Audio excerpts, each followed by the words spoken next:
To Kentaro, Max and Ninny weren't just friends. They were precious family. He worked in sales at a major electronics company and was thriving there, and one morning he arrived bearing breakfast for Max and Ninny. Grief crashed over him as he replayed the accident that stole his parents years ago. Now only Max and Ninny stood by his side. Having fed them, Kentaro cradles a steaming cup of tea, savors each warm sip, then dives into the kitchen to craft a mouthwatering meal just for himself. He sinks his teeth in. He can't believe it, the food is shockingly delicious. He leans in and snaps, "Are you two finished eating?" After breakfast, he explodes into a playful workout with his pets, bantering about his work, not a hobby, just something he genuinely loves. Afterward, he tells him both short, sharp, and impossible to ignore, time for a walk. They stride side by side, steps locked in rhythm. Kentaro watches Max and Ninny devour their walks, but a nagging doubt tugs at him. Can Ninny really be called a true walker when she inches forward with slow, deliberate steps? They barreled toward the crosswalk. Kantaro's ears explode with a truck's roar. He can't move before it slams into him. Darkness swallows the world as Kantaro's eyes stay shut and a voice snaps, "There's a problem." Everything screamed it was meant to unfold another way. He bolts upright in a strange place, clad in clothes he doesn't recognize, while an irritating voice grates in his ear. The sun blazes ahead, blasting everything with searing light. Quintero spins, drinking in a carpet of riotous blooms as colossal mountains pierce the distant sky. A blast of pure joy rips through him as he stares at the endless, crystal-clear sky. He leans in, narrows his gaze, and scrutinizes the covering over his eye. He freezes, wondering if he's dreaming as doubt unravels his world. Then a voice rips through the quiet. "Kentaro, can you hear me?" Kenta spun, heart vaulting into his throat. A squirrel sat there, staring up at him like it owned the place. A squirrel darted up and chirped a bold hello right at him. He dropped the bombshell. Kenta was now dead. As the squirrel drifted away like smoke, Kenta snapped, "What do you mean?" And the squirrel, calm as ice, confessed, "I died in an accident." Kenta froze, gasping that he'd been there. The squirrel pressed on, revealing the world teetered on the brink of collapse and needed saving. It had resurrected Kenta as a token of gratitude. He'd stepped into this reality and everything snapped back into place. The world he came from righted itself, and his mere presence radiated harmony. The squirrel asked if he understood, and Kenta, baffled, admitted he didn't fully grasp what was happening. The squirrel blurted the truth. Kent, this world's rival, had saved it, and now he had to stay here and live joyfully. Kenta's thoughts slammed to a halt. Before he could even process it, the squirrel blinked out of existence. Kent snapped upright, muttering that the squirrel should have explained things clearly instead of abandoning him there. The split second he spun around. His eyes snapped to a bag sitting right beside him. Curiosity flaring, he ripped it open and uncovered water, a blanket, a rain poncho, 6 small bags of.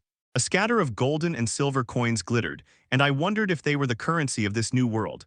Dried meat and vegetables sat nearby, with something tucked away in a small box. Some food you can't even sample. It exploded on my tongue, delicious, dazzling sweetness. He chose to let it linger, savoring every slow, delicious second.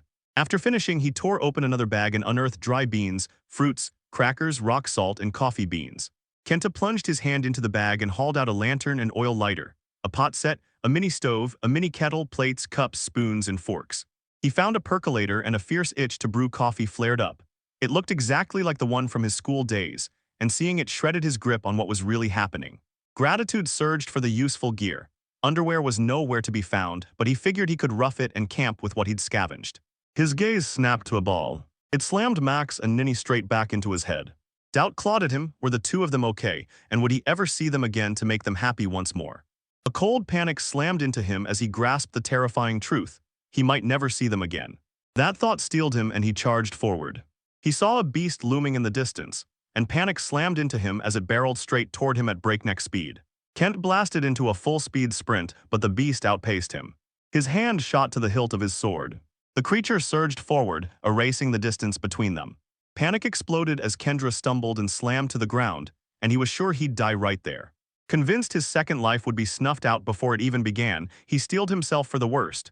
Then the beast bent close and licked him. Warmth and affection engulfed him. His jaw dropped as the beast's voice thundered, calling him master. He froze, eyes wide in disbelief. Then, to his astonishment, a familiar voice cracked the air, "Maxed." Next, the truth slammed into us. It was really him. He gasped that he'd almost been dragged off to a shelter, and trembling, thanked Kenta for saving him. Kenta doubled over as a tidal wave of memories slammed into him, leaving him breathless. Memories of Max, the late boss's treasured dog, crashed over Kent, and relief surged through him when he reunited with his loyal companion. At the funeral home, a woman had said that since no one had adopted Max, they'd be sending him to the shelter. Kent crushed his lingering guilt and apologized for snatching Max away so suddenly. Max beamed, waved it off, reassured him it was no problem, and said he was happy. Gratitude exploded in them as they charged to repay their master for his kindness. Curiosity still burned in Kenta. What had Max actually meant? He barely had time to react before a massive cat burst into view and smothered him with frantic, slobbery licks. The cat spoke, swearing she'd never forget being rescued from the cold, and Kenta froze as the realization crashed over him. This cat was Ninny. He remembered finding Ninny, a scrappy stray in the company parking lot, and after some discussion he'd taken Ninny in. When Max arrived first, Ninny fought to settle. Ninny dropped to her knees before Kenta, called him her beloved master, and swore she'd shield him through every danger, even at the cost of her life. Tears spilling, Kenta yanked her into a fierce hug and marveled at the impossibly cloud-soft sweep of her fur. Joy erupted through him as he scooped both of his beloved pets into his arms. Suddenly, the squirrel streaked back into view and declared he'd explain many things. Kenta leveled a sharp glare at the squirrel, irritation simmering, and snapped, "Don't leave your things lying around in a place like this." The squirrel, cool and unfazed, declared he'd already prepped their gear, then told them to either forage the rest themselves or buy what they needed. He promised there was plenty of money, but they'd have to earn it on their own. Shamel the squirrel jabbed a paw at the mountains and cried that if they headed that way they'd hit a road straight to the big cities, urging them to sprint there and join the Adventurers Guild as Beastmasters. Ken's pulse jumped as he pictured the guild and the name Beastmaster. It hit him like he'd been ripped straight into an RPG. He fixed Shamel with a hard stare and asked if he truly grasped Kent's worry, that in this strange new world, even reading had turned painfully difficult. Shamel flashed a grin and swore every race here spoke the same tongue, and he'd already rewired the system so Kenta could understand every word. Relief slammed into Kenta. He suddenly knew he'd somehow make it. Shamgal leaned in and revealed the truth. This place wasn't their world, it was a parallel one, shifted just a hair from their own. Kenta's voice cracked with disbelief as he asked if any of this was real, and why it felt eerily similar to his own world. Shamgal warned that no world could ever be entirely safe. Danger stalks every corner, even here. Kenta burned with a single question. Could he cast off all roles and quotas and finally live free at peace with Max and Ninny? Shamu will promise him it's possible. Kent could buy a house and put down roots, or he could claw his way up to become a top-ranked beastmaster, take on disciples, and live exactly how he wanted. A rush of freedom pushed them to bolt into the unknown and explore this new world. He bowed with clipped formality, announced his name, Samuel Delasha, vowed to keep watch over them for a while, and told Kenta to call him the moment they needed help. Kenta burst into laughter, crowing that Samuel sounded fit for a king. Shem snaps, "I forged this world, I'm its creator." Kenta shrugged, brushing off Channel's revelation like it meant nothing. Curiosity burned as they hunted the meaning behind that boundless imagination. Samuel, catching Kent's doubtful stare, snapped, "You don't believe me," and revealed he'd crafted his cute form on purpose. Shame explodes, reshaping itself into a colossal dragon. Ken yelped and stumbled back, and Shamel, eyes alight with mischief, watched him flinch and revealed he could assume any form he wished. Shamuel roared and unleashed a blistering wave of flame that swallowed the area in a sudden, searing blaze. When the flames finally sputtered down into glowing embers, he snapped back into Kenta's form. Shamuel stepped forward wearing Kenta's face. The real Kenta, heart hammering, shouted for him to revert to his original form. Shamuel snickered, then snapped back into his familiar squirrel shape. Shamel boomed that this world teemed with races beyond humans, magical beasts and gem monsters, and that when those gem monsters fell, they turned into glittering gems. Kenta's curiosity burst out, "What are these gems for?" Shamel said they were the monster's fuel. Each beast hid a gem at its core, and when you beat one, it snapped back into that gem. Kenta, burning with curiosity about gem monsters versus magical beasts, asked. Sham replied that gem monsters had no bodies and collapsed into gems when defeated, while magical beasts were flesh and blood creatures you could capture for their parts. Meat, skin, bones, organs, and more. Shamville urged Kent to gather every scrap he could, pointing out that both gem monsters and magical beasts could be sold at the guild. Kent's beastmaster power let him bend them into allies, and he smirked, saying it sounded perfect. Shamal suggested he recruit a slime for his journey. The moment the words left his lips, he vanished. Ken scoffed that Shamel was maddeningly elusive, then his focus snapped to the slime. Max barked, "Hop on my back, faster and safer." Ken blinked and asked if Max would really be okay with it, and Max cracked a confident grin and reassured him. Kent slumped onto Max's back. Max snapped, "Hold on tight, don't fall." Then he shot off at full speed. Kenta whooped as the speed hit him, shouting, "Amazing." Max explained they were currently heading to the Slimest. After a day of running, they plunged into a dark forest, and Samuel declared the world teemed with gym monster spawn sites, a monster hunter's paradise. At last, their relentless hunt ended. The slime nest loomed before them. Shamble declared nests like these sprang up all along the ley lines. Kenta's chest tightened, had getting here been such a brutal climb. Then they demanded to know about the people of this world, and Sham snapped at Kenta. You didn't know the world is teetering on the brink of collapse. He added, voice stalely, even if some people knew they'd freeze and do nothing.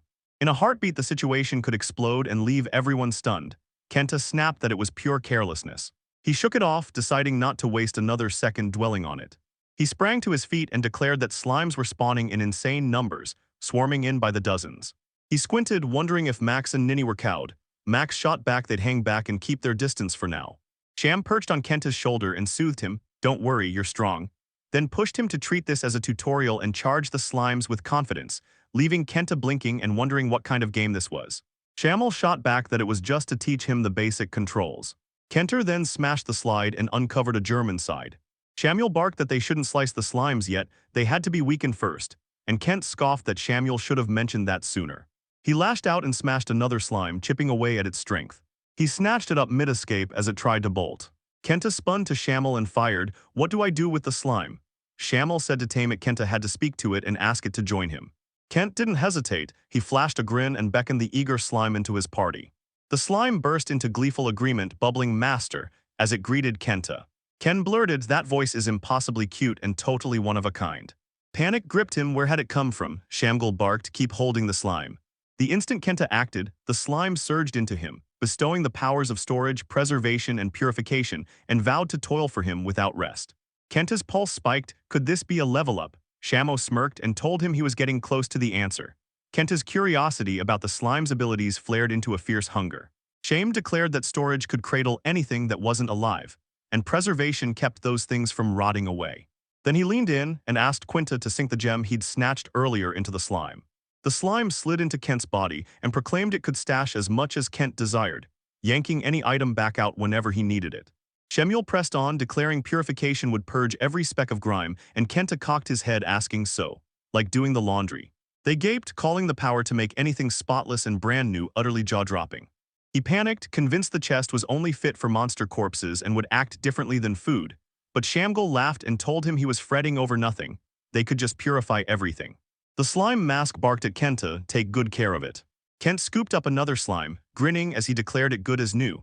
He named the transparent one Aqua and the light pink one Sakura. Sakura commandeered the food duties, Aqua tackled everything else, and Shamuel declared their teaming was clicking so far. Kent demanded how much longer until the town. Shamo shot back that if they walked steadily they'd arrive by the evening of the next day, but if they ran they'd reach the town that same night. Kenta's gut clenched, was it safe to camp here? Shamel smirked, summoning his pets and vowing they'd keep most monsters at bay. Shamingo jabbed a thumb at the sun still blazing overhead, and dared them to team up for something far bigger. Kenta jabbed a finger at the bird, then froze. Its massive size stole his nerve, and She-Mill grinned, reminding everyone Kenta had snatched things in a heartbeat before. Intent on training the hawk, Samuel barked, let's go. Kenta froze, watching how huge it looked in the air. It slipped through every reach, utterly impossible to catch. A hawk tore across the sky. Ken flinched. He gaped, heart thudding, were birds really that enormous? Shamel snapped at Kenta to be the decoy and jabbed a finger at Max and Ninny. They chose who would watch his back. Max and Ninny agreed, but Kenta bristled when he heard he'd be the decoy. Sham flashed a grin and brushed it off. It's just the tutorial, he insisted, and Kenta shot back, how long will this tutorial last? Ninny shot back that if Kenta got left alone and the hawk attacked she'd knock it from the sky, then Kenta would have to tame it. And Kenta flinched because it sounded way too risky. The hawk swooped closer, adrenaline and terror roaring through him, and he spun to Max and Ninny, pleading with them to protect him. At last the hawk dove, talons flashing as it aimed straight for Kenta. Ninny struck first, sending the hawk crashing to the ground. Max lunged at the hawk and struck it too. Shamville barked at Kenter, tame it now. Ken locked eyes with the hawk and asked, want to join the party? The hawk locked its gaze on him and swore to follow him. After Kent tamed it, the hawk contracted into a sleek, pocket-sized blur and settled on Kent's hand. She blasted her name across the room, Falco.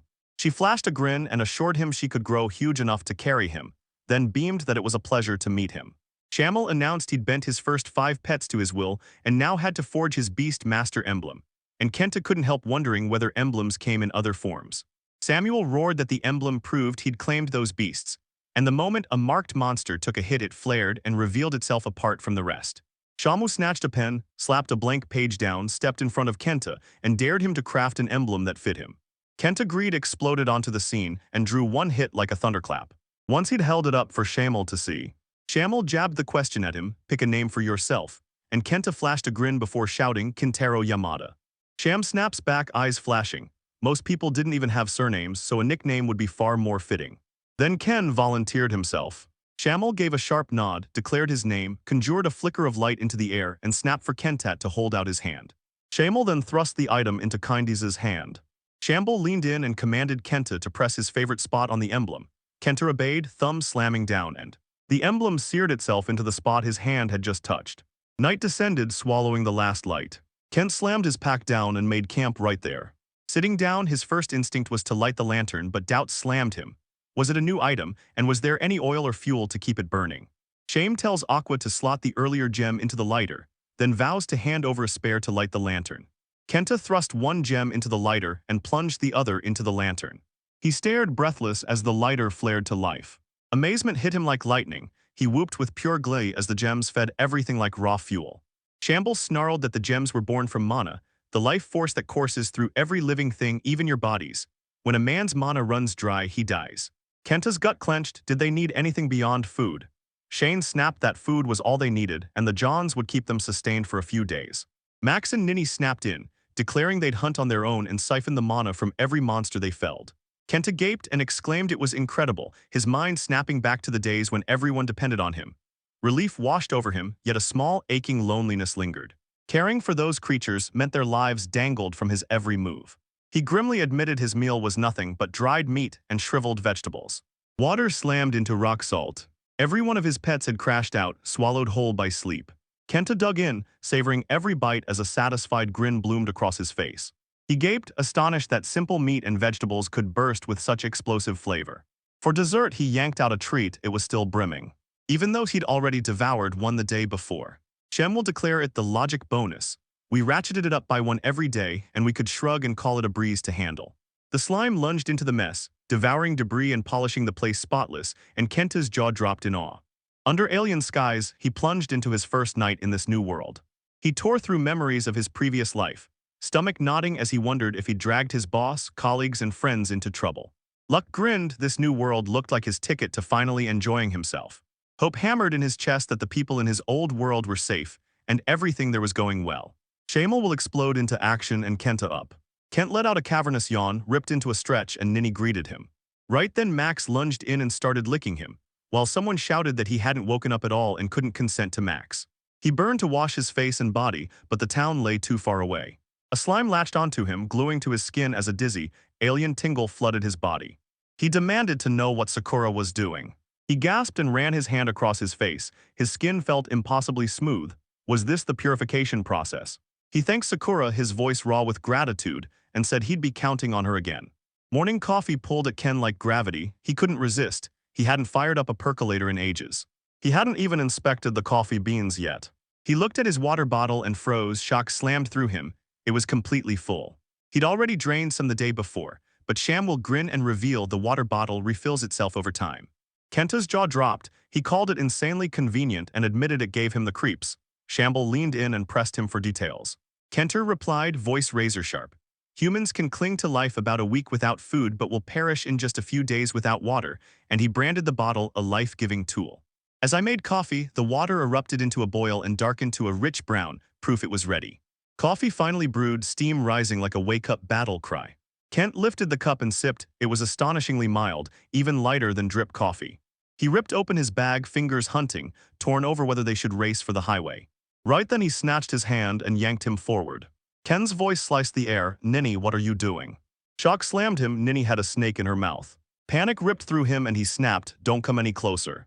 Shame snapped that humans were helpless against poison and urged Kenta to tame the snake. But Kenta recoiled and flat-out refused to touch it. Sham snaps, pushing him to spring into action. No way. Trembling actually tapped the snake's head with his fingertip and casually asked it to join their party. The snake consented, then in an instant it ballooned to monstrous proportions. Kenton christened it Serpan and blasted a jubilant greeting its way. Afterward he slams his boot down onto her pants. He shrank the snake into a tiny coil, smirked, and declared it oddly adorable in that small form. Serpan vowed he'd hide as much as possible and shot out a preemptive apology, while Ken calmed the snake, insisting that in that tiny form it was hardly frightening. Shamalt grinned and declared he'd modified Serpan, evolving it into a top-tier poison type, a massive green python, and Kenta recoiled, saying venomous giant snakes were downright terrifying.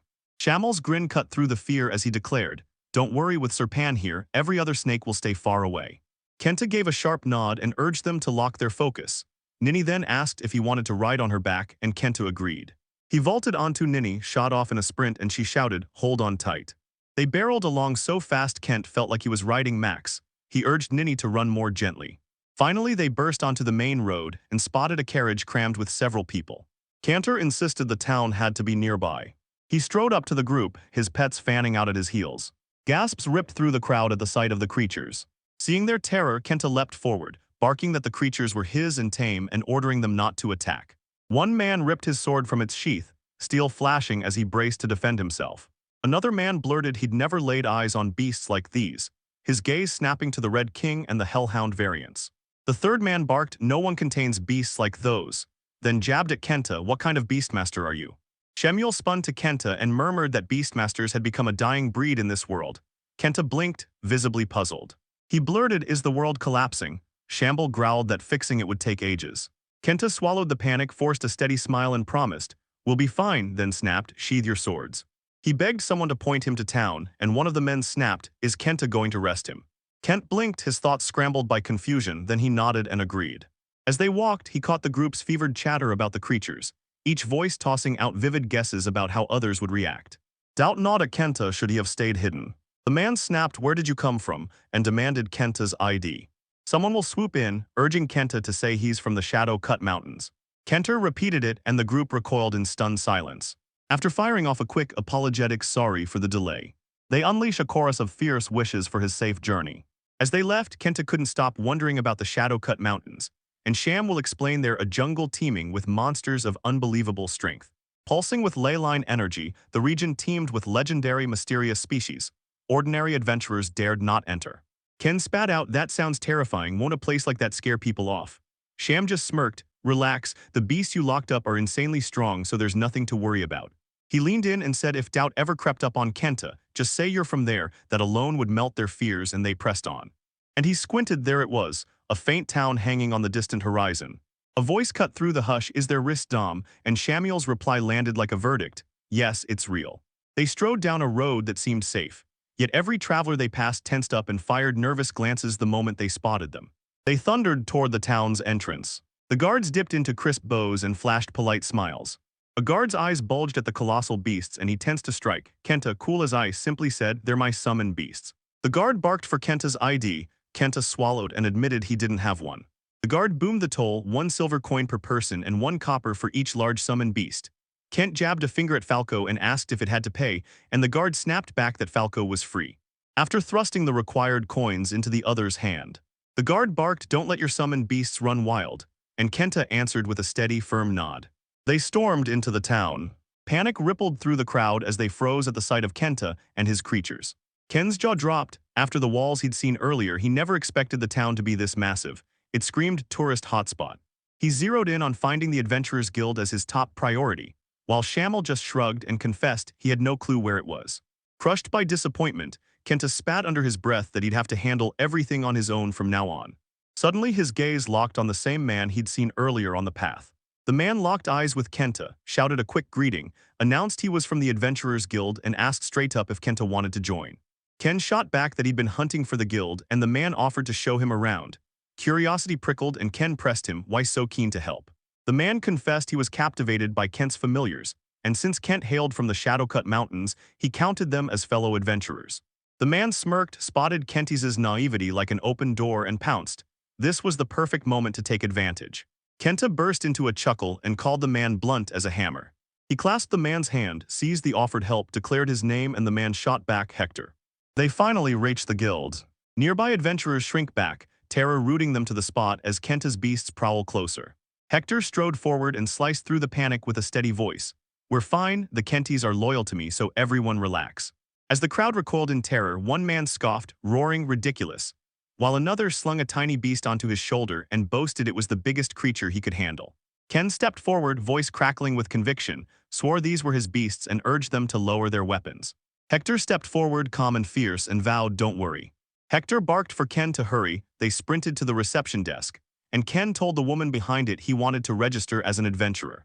The receptionist's eyes widened and her jaw dropped. He was genuinely eager to join their guild. She flashed a grin, thanked him, and thrust a form into his hands to fill out. Kenta had just started scribbling on the form when the receptionist glanced up and asked if he was Hector's friend. Hector met it with a confident nod. Hector warned letting Kenta roam the streets alone was reckless. Then relief slammed into him when Kenta made the right choice, and the receptionist thanked Hector. Her jaw dropped. She couldn't fathom anyone forging a bond with beasts that massive, so she crowned Kenta the Beast Master. Curiosity blazing, Kenta snapped, "What's the real difference between a tamer and a beast master?" Sham declared that beginners were called beast masters. Only those who could carve the tamer emblem counted as advanced, and Kenta had already smashed past the title of a mere tamer. Ken snapped the form open, scowling that the gods had clearly abandoned him. At least he could read and write the language without breaking a sweat, a small, defiant win. After finishing the form, Kenta slid it across the desk to the receptionist and snapped, "Is everything in order?" She flipped through it and froze when Shadow Slash leapt off the page, curiosity snapping awake. She snapped registration's 1 silver coin. She instructed him to plant his palm on the glowing magic circle engraved in the desk. The instant Kent did, she swathed his hand in a cloth. A blinding light ripped up from beneath. A lone card shot straight up out of the crackling magic circle. She thrust the card into Kenta's hand, declaring, "This is your registration," and Kenta's eyes went wide in stunned disbelief.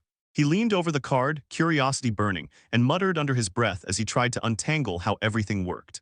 She cut him off with a sharp grin, taunting that he better not joke about that, certainly not with 2 monstrous beasts looming at his side.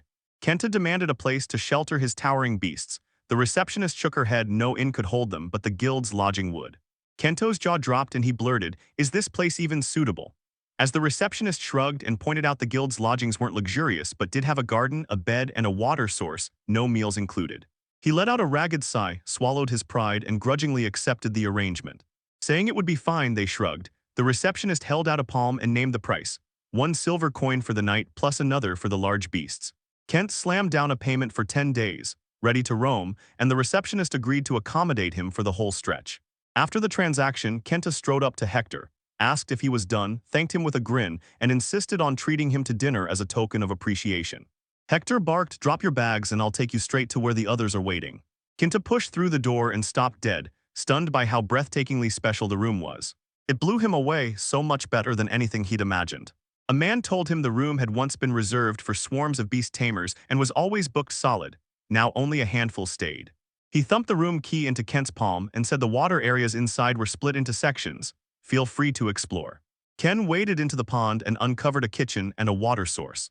They stared, baffled by the setup, and Samuel pointed out the water area's top tier was for drinking while the bottom basin was for washing.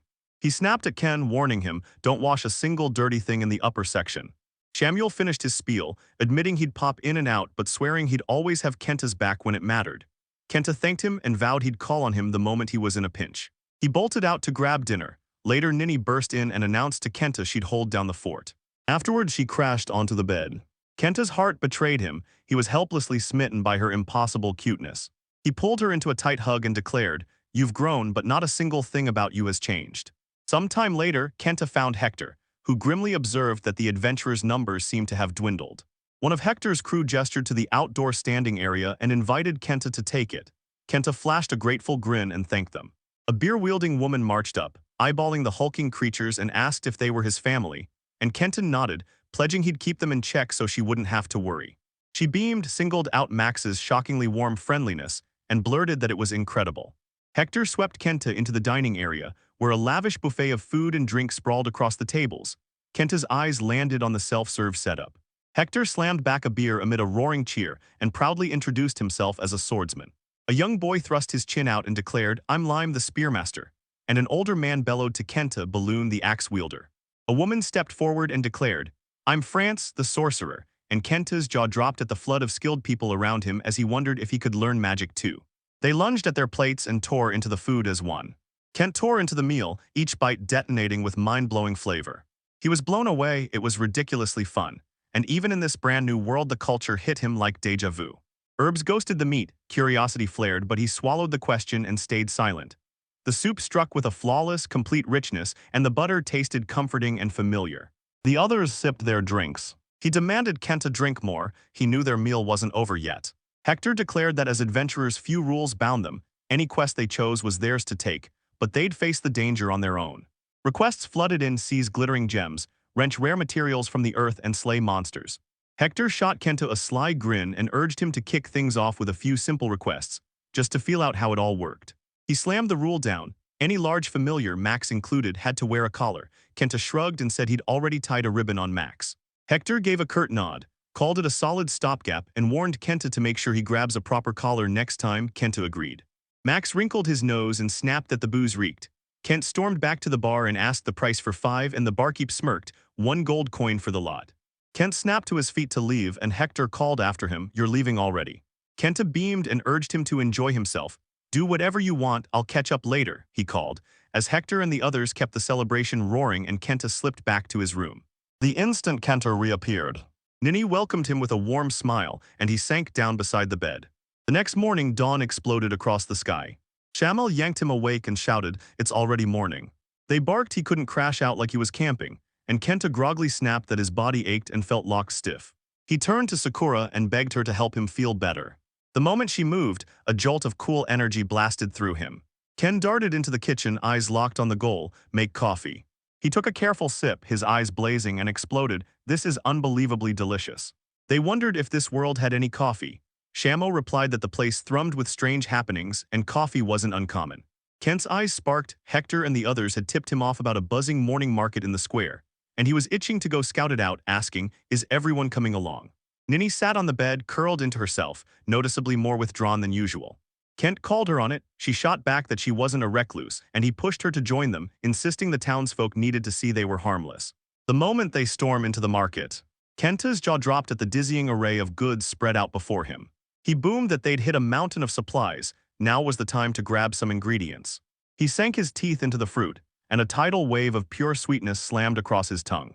He darted to the stall, grabbed the ingredients, and asked the vendor how to eat them. The vendor declared grilled or boiled, it's delicious anyway, even raw, it tastes like a sensation. Then he stumbled on a hamburger, sank his teeth in, and the spices exploded. So good the flavor hit as pure, mouth-watering deliciousness. Later, he downed a steaming cup of coffee. Elation surged through them, they'd found all of it. He then snatched up a handful of familiar foods, eyes lighting up as he declared they were exactly what he'd expect from a nearby parallel world. He snatched up a pile of things to take with him and started shoving them into Sakura. He shoved bananas, strawberries, cherries, potatoes, carrots, lettuce, spinach, coffee beans, and burgers into the storage while Saka vowed she'd take care of it. Next, he burst into a section devoted entirely to butchers. A biting cold slammed into them, draining the warmth from their bones. After he bought several items, the seller snapped, "Devour every last bite, don't leave a scrap." It hit her. Kento was the incredible beastmaster everyone had been talking about, and he flushed, awkward and flustered. She grinned and told him her grandfather ran a timber trade and that slimes used to bounce through their house in those days. When Kenta produced his slime, she gasped. It was the first time she'd ever seen anything like it. She reached out, and the moment her fingers touched it, she knew this wasn't just brilliantly intelligent. It was sleek, glossy, and heartbreakingly adorable, and Kent had already told her exactly where he'd gotten it. As he turned to leave, the lady flashed a grateful smile, thanked him, and beckoned him to return soon. Kenton stared at the bulging pantry, proof he'd gathered more than enough, and that night he fired up the skillet for a sizzling steak. He hatched a plan to go on a food hunt, ready to snatch meals and scoop up any gems they stumbled on. Nini agreed. They soon burst into the forest, and Sham reveals the den of the brown horn rabbit. Kenta fired off the question, could Samuel Fa handle it?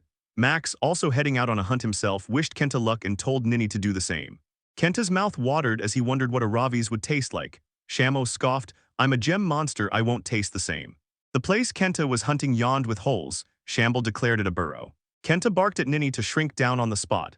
Shamuel kept hammering home that beasts and monsters were completely different.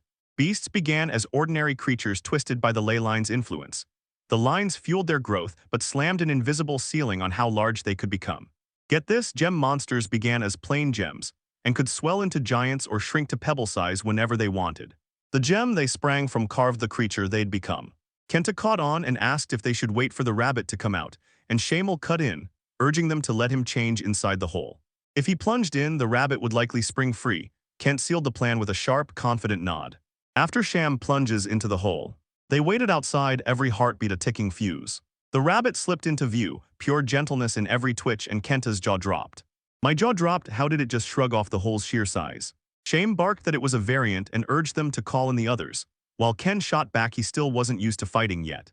The serpent ballooned, coiling its massive body around the giant rabbit and snatching it up. Every one of Kent's other familiars surged forward and tore into the other rabbits. Kenta's grin split his face as he reveled in the results, and even unearthed a few hidden gems along the way. They just wrapped up when Max strode in, and Serpan declared that most things were already under control. Nini darted into the brush to hunt, and Kenta urged everyone else to head out too. Shamble warned him the rabbits would take a while to hatch, so he held back. Then a tiny rabbit burst from the hole. Kenta stared, wondering if it was still the same one. Shamble leaned in and confirmed it was freshly hatched. Kenton spotted the rabbit cowering, and voice trembling rushed out an earnest apology. He shot at a daring grin and asked if it wanted to join his party. He christened it Lapin and welcomed it like a long-lost friend. Shamgal warned the variant would only gain strength with every passing moment. Kenta buried his cheek in the rabbit's cloud-soft fur, completely floored by how impossibly fluffy and ridiculously cute it was. He sank onto the ground, eyes on the sky, wondering when they'd head back. Shamuel said they had until sunset, no rush, and Kenta's chest hammered. It had been his first time fighting with a sword. Shama snapped that he'd gained muscle. His strength had climbed to average, but his stamina still lagged. Shamuel steadied him, this was all training, hang in there, and hailed Kenta for nailing it on his very first try. As Shamuelsum swept Kenta into that wondrous world, he swore Kenta would savor every moment and live a long, joy-filled life. Kenta's gut twisted. Was Samuel friend or foe? Samuel met his doubt head-on and vowed he was a good guy. By evening they barreled back to the town's entrance. A guard barked that Kenta had slipped into the ranks with the rest of the guild. Kent declared he'd be leaning on the guards for a while, and the guards' faces lit up with pleased smiles. Kenta burst into town with his familiars at his side. The townspeople gaped in amazement, and an uneasy certainty gnawed at him. The distant screams were fading away. He reached the desk and the receptionist blurted, "Are you here to sell gems?" Ken shot back, "I've got a mountain of them to sell." A man nearby bellowed that Kenta was ready to unload a massive haul of gems and demanded he show them. Kenta unveiled the glittering trove. Gasps ripped through the crowd as onlookers stared, stunned by the staggering number of them. Kent dropped into a chair as an old man hurried over to help the lady sift through the glittering gems. The old man slammed his cane and announced it was time to settle the unit price and parcel out the gems. Kenta's jaw dropped when the total shot past 50 gold coins. The old man said gems were always in short supply, and from now on he'd be counting on Kenta to supply them.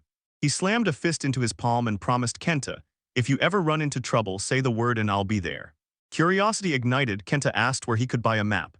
The woman pointed to the guild, but the old man beamed and pressed a free map into his hands. Ken flashed a quick thanks and unfurled the map. He vowed he'd check it later.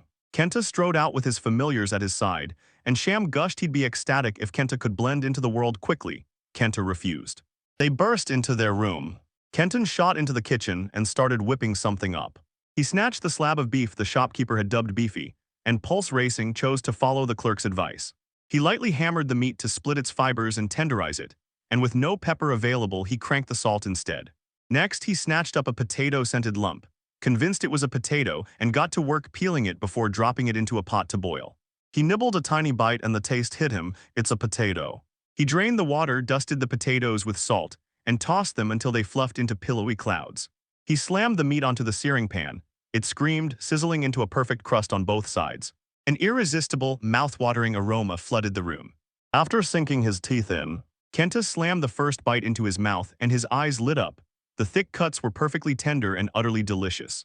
It slammed into my mouth like the ultimate steak, every chew pure, unmistakable beef. Max's voice cut through the room, wasn't that already part of the world? Bellies full, they crashed into their beds and sank straight into sleep. A frantic rabbit pawed Kenta to wake him, but Kenta, still half asleep and not realizing it was a rabbit, mumbled Shenmue, and told it not to wake him. Recognition slammed into him, it was the rabbit, and he sprang to his feet. Kenta burst from the room with his familiars, mugs steaming, and after raving that the coffee was divine, he decided it was high time to rummage through the trinkets and knickknacks. Kenta burst into the shop, rifled through the aisles hunting for it, but he couldn't find it. The shopkeeper burst out, snapped, "What are you looking for?" and gaped at Kenta's familiars. Kenta asked if the man had folding tables and chairs. The man confirmed they were inside and vowed the beasts couldn't cross the threshold. Ken barked at them to wait outside. They pushed inside, the man zeroed in on Kenta's lavish familiars and couldn't help but comment, and Kenta shot back with a grin, "They're cute." The man ushered Kent to the tables and chairs, cocked his head, and asked if Kent planned to use them outdoors, then grinned, saying they'd be far easier to carry if packed flat like cards. Kenta's eyes flashed as he pictured a storage slime hoarding their loot. Samuel cut in, warning those slimes were shockingly rare. Tell them it's fine, he'll snag a table. Afterward, the man unveiled the chairs and Ken leapt in, asking to buy the smaller one. He pointed at his gear. The slime slithered under it, wrapped everything up, and lugged every single thing for him. Kenta burst into another shop, racks groaning under armor and shelves overflowing with every kind of gear. He asked if Ninny would like a collar. Ninny gushed she'd adore something new. The shopkeeper burst out of his shop, concern carved into his face as he scanned the streets for a lurking beast. Kenta owned up those beasts were his familiars and spat out an apology, and the man's eyes widened as the truth hit. Kenta was the rumored beast master of the town. He admitted it spooked him. Ken announced he was hunting for a collar for Ninny, but every collar in the shop was too small. He reached for the beasts, insisting that by siphoning their size he could forge something astonishing. Kent agreed, declaring it would serve as a perfect angel. He hauled Ninny onto the desk and used its edge as a makeshift ruler to size her collar. Suddenly, a serpent shot out of Ninny's fur, hissing with fangs bared. Shock slammed into the man. He choked out that he couldn't handle the snake. Kenta chuckled, grinning as he admitted he'd forgotten the little serpent that always hid in Ninny's collar and swore it was nothing but a sweet, harmless thing. And the man leaned in, incredulous, asking, "Is that true?" He'd never laid eyes on a creature like that before. Serpan's imposing bulk masked a startlingly slender frame. He urged Kenta to pick a favorite color for the collar, promising the hue would melt over time into a gorgeous, seamless blend. Ninny grabbed a color and flashed it to Kenta, who proclaimed the gorgeous crimson utterly perfect. He snatched up 2 more colors, and a pleased grin tugged at the man's lips. Kenta shot a request. Strap a basket or bag to Max's collar so Lepan won't tumble off, and could the man whip up some shoulder pads to make it easier for Falco Vistop? The man wrapped his tape around Max's collar and boasted he could craft any shape Kenta dreamed up. Kenta grinned, thanked him like it was a lifeline, and marveled that the man seemed able to do anything. He bragged he hailed from Basin, the workshop city that fueled his fierce confidence, and Kenta blinked. Was Basin even a full city? He swore leather would make the shoulder guard a masterpiece, insisted we use it, then offered to whip up extra parts to build a perch. He slammed a single gold coin down as an advance, swearing he'd hand over the rest once the work was finished. As they turned to go, the man called out for them to return in 3 days to collect the items. Ken bowed, thanked him once more, and strode away. He snagged a crazy haul of different goods, grinning as he declared it a bountiful harvest. They'd have to storm back out, hunt gems again, and claw those extra expenses back. They forged ahead, and Kenta's gaze snagged on a strange lump. Was that really cheese? He neared the stall, spotted milk there too, and asked the stallwoman if they drank it. She grinned and said yes. If it's the first thing in the morning, they'd even have fresh cheese. Kent snapped up a few, vowed he'd be back, and he remarked that promising to return was one of Kent's best traits. Time unfurled. Kenta's pen raced across the page as he wrote to Max. They barreled toward their destination, as Ken's mind snapped back to the events from 3 hours earlier.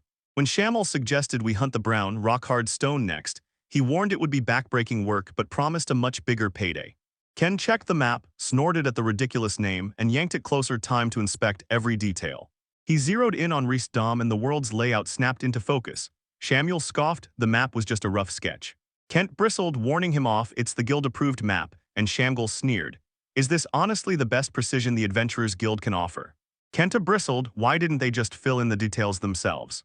Shamgal flashed a grin, vowed it was fine, dangled a bonus like bait, then asked Kenta to close his eyes. We can bend it into compliance. A heartbeat later, he snapped his eyes open. He watched the map flare to life, suddenly bursting with razor-sharp, intricate detail. Shane reveals that with his appraisal ice skill, he can actually see the enhanced map, and Ken rushes to thank him, calling it a lifesaver. Ken hunched over the map, fingers tracing west where the ocean unfurled, island nations dotted the waves and basin. The dwarves' workshop city sat waiting. Their breeding grounds clung to the brown, stone-hard rock. They rocket toward their destination. Kent jabbed a finger at the blackened earth and growled that it looked like a wasteland, maybe volcanic, and you couldn't stop wondering about the gem monsters. A thought barely formed when the ground bucked beneath his feet. He scanned the area and spotted countless brown, unyielding rocks strewn across the ground. Shami summoned the hammer, slammed it into Kenta's hands, and ordered him to smash the rocks. Ken staggered, every muscle screaming. The hammer felt like a boulder in his hands. Sham barked that once the rocks were smashed they'd peel away and Kenta could strike. He just had to follow the sequence, and finally Kenta swam the hammer. He snarled it was impossible to manage as he crashed into the rocks. Tiny monsters burst forth from the shadows. Max and Nini tore through them in an instant. Kenton's eyes locked onto the rocks. The gems embedded in the stone were enormous. He hammered at them relentlessly as his familiars tore the monsters to pieces. After a while, Kenta's strike slammed into a rock that refused to budge. A brutal throb ripped through his hand. He demanded to know if there was any way to pin it down. Shamel snapped back, asking if Kenta couldn't see it with his own eyes. That pushed Kenta to unleash deeper, deadlier layers of his appraisal eye. The artifact tore the haze from his vision, revealing the gem monsters in brutal clarity. Shamble said Kent's skill gate let him see exactly what they craved. Kenta kept pulverizing the rocks, each strike sending shards flying. As his familiars tore through the monsters, exhaustion ripped through Ken. He asked for a pause and confessed he couldn't keep going much longer. The monsters multiplied like wildfire, their numbers exploding with terrifying speed. Numbness iced his hands, and you had to ask, would the town ever bear the full force of the swelling horde? Shame sneered that humans were painfully fragile, and someone shot back half-joking that he couldn't even hold a spoon at that moment. Shenmule urged them to raid the valley and harvest orange gloss moss for an elixir. Ken snapped, "Why won't you just go get it?" And Shenmule only smirked, saying he didn't need it himself. Kent shot to his feet, and Max declared he'd keep a steady stride. You can't sink onto Max's back. He discovered it was shockingly plush and springy. Moments later, sleep ambushed him and he crashed into a deep slumber. After a few tense heartbeats, Sham will loosen his grip to jolt him awake. Ken forced his eyes open, grogginess clinging to his vision. He froze, eyes locking on a yawning trench carved into the ground right before him. Shame will explain they jumped into the falco and plunged into the canyon where glowing orange moss thrived. Kenta froze, flat out denying he could do it. Yet with the slimes at his side, he forced out a claim and seized the falco as it descended. Confusion gnawed at him. Why couldn't they just scoop the moss up for him? They plunged deeper into the canyon, swallowed by its narrowing shadows. And Kenta turned out to be Jocelyn as he crashed to the ground. Shamel snarled that Kenta had to leave the roots intact and only pluck the leaves. If the roots were killed, the slimes would swallow the moss whole. It demanded years of grueling recovery. Max and Nini barreled down after them, while Kenta stood rooted, shock etched across his face. I shouted, "Can you come down?" And both of them answered with a firm, unanimous yes. Kenta plunged his hands in, plucking up the glowing orange moss, and Shameless slid a plate forward for him to lay it on. Shenmule unleashed the secrets of mixing and refinement within Aqua and Sakura, igniting their abilities. They snatched the moss and forged it into an elixir. It landed back in Kenta's hands as Shamel snapped for him to press his palm onto the elixir. Ken gasped as a fierce warmth flooded his hand and the wound knit itself shut. Pain shattered into nothing. Kenta's eyes flashed with glee as he lunged forward, scooping up handfuls of moss. He single-handedly amassed a mountain of loot and pressed Sakura to hide it away until he needed it. He whirled back to the elixir he'd brewed earlier and found it vanished, gone, even though he hadn't used a single drop. Sham warned the ointment would vanish within minutes and urged Ken to prepare it only when he truly needed it. Applied like that, it would last longer. Everyone swore by using it as an ointment. Kenta cocked his head, wondering if it was as safe as wax or petrol in jelly. He looked up and said they should head back soon. Shamo agreed, snapping that it was almost closing time and they had to leave now. Kenta squinted at the dark valley and warned the rain on the floor could spell trouble. Shamel shrugged, flashed a confident grin, and swore it would be fine, it simply wouldn't rain there. They rarely set foot in that area anymore. He insisted their legs would be far more useful at night, and Kenta nodded in agreement. He jabbed a finger at the boxes and snapped, "Sakura, set up the chair and table we bought yesterday." After that, the chair refused to be saddened and even declared it looked good. He felt it in his bones, one tent and it would be perfect. He yanked out the meat and sausages and saw they'd been tossed and tumbled all day. With his mouth full, he declared the food divine and grinned that he'd love a crusty baguette too. He said coffee would be nice, tea would be even better, and a dash of pepper would seal it. They'd used it at the food stalls, so it should be available there. After finishing his meal, Ken flopped down between Nini and Max, sinking into how soft and fluffy it was. He soaked up their company like sunlight and urged them to get some rest. Dawn cracked and they jolted awake. Kent ordered Max to head out and hunt while he stayed to gather more glowing moss, and Max burst out with an eager whoop of agreement. They bolted like lightning, leaving Kenta rooted to the spot, jaw hanging open. Nini yelled to Kenta, eyes alight. She'd found something thrilling. Kenta's curiosity snapped to attention. What could it be? Shamu will grin, point to a nearby highland chicken territory famed for its melt-in-your-mouth meat, and suggest Kenta try hunting one. He assured everyone the guild would handle the rest, pointed out the feathers were valuable materials, and Nini's eyes lit up at the idea. Kent flat-out refused, snapping that the hunt was theirs and he'd stay well out of it. Just then Max barreled in, crowing that he'd snagged a highland chicken and asking Aqua if he could borrow it. He lowered the chicken onto the table. Kent's jaw dropped at how massive it was. He whooped and slapped Max on the back, shouting his thanks for the catch. Ninny dashed back, clutching another chicken. Kenta's eyes widened and he beamed, amazed at how well they'd done. He hoisted a sack swollen with glowing moss and declared it was time to head back. Kenta vaulted onto Falco's back as she rocketed skyward, her voice steady through the wind. "Leave the flying to me." He was riding an electric surge of pure awe. They blasted out of the area. He stayed mounted on Falco, stunned by how gorgeous the world looked from above, then shouted, "Let's head back to the rest of him." He bounded toward the town, a boy practically vibrating with excitement to see Max and Ninny. They sprinted over and flung themselves into Ninny's arms. The boy's mother flinched, a sharp gasp tearing from her. They barreled over and snapped, "What are you doing?" She shot Kenta an apologetic grin, then laughed and dared the beasts to spare the boy and devour her instead. Kenta's voice was calm as iron as he declared the creatures his familiars and swore they'd never harm a human, leaving the woman utterly stunned. Her son dove into play with Ninny, burying his hands in the cloud-soft, fluffy fur as his eyes went wide with pure wonder. Curiosity blazing, she leaned in and asked Kenta if she could touch them too, and he gave a quick, consenting nod. Her hand drifted forward, tenderly caressing Ninny's fur. Relief crashed over Ken when strangers didn't recoil but reached out to his familiars. After a while, once the woman and her son slipped away, the town guards closed in on Kenta. One barked that they hadn't seen him in ages and asked if he'd been off to some distant town, and Kenta shrugged, saying he'd only been hunting and camping out in the wilderness. Curiosity crackling, the guards crowded forward and asked if they could touch Kenta's familiars. Kent agreed. They showered Ninny and Max with gleeful pats. After pocketing coin from selling a few Highland chickens, Kenta was approached by an old man who'd overheard the deal. The man asked about the guild, and Kenta said he'd heard they could handle the sale. He also blurted, "Will you buy half the chickens?" And the man agreed. Ken abruptly proposed swapping some brown, rock-hard gems, and the old man's eyes shot wide in shock. People coveted these gems for street lamps. They cast only a faint glow, yet burned for ages and made excellent, long-lasting fuel. Vanished for years, the gents returned like rare treasures. Every town threw open its doors for them, starting with the capital, Inberg. The old man proclaimed the gems would set the town aglow, and they vowed to hammer out the Mitan gem trade the next day. That night, Kenta strode with his familiars, tracing the brutal loop of mana.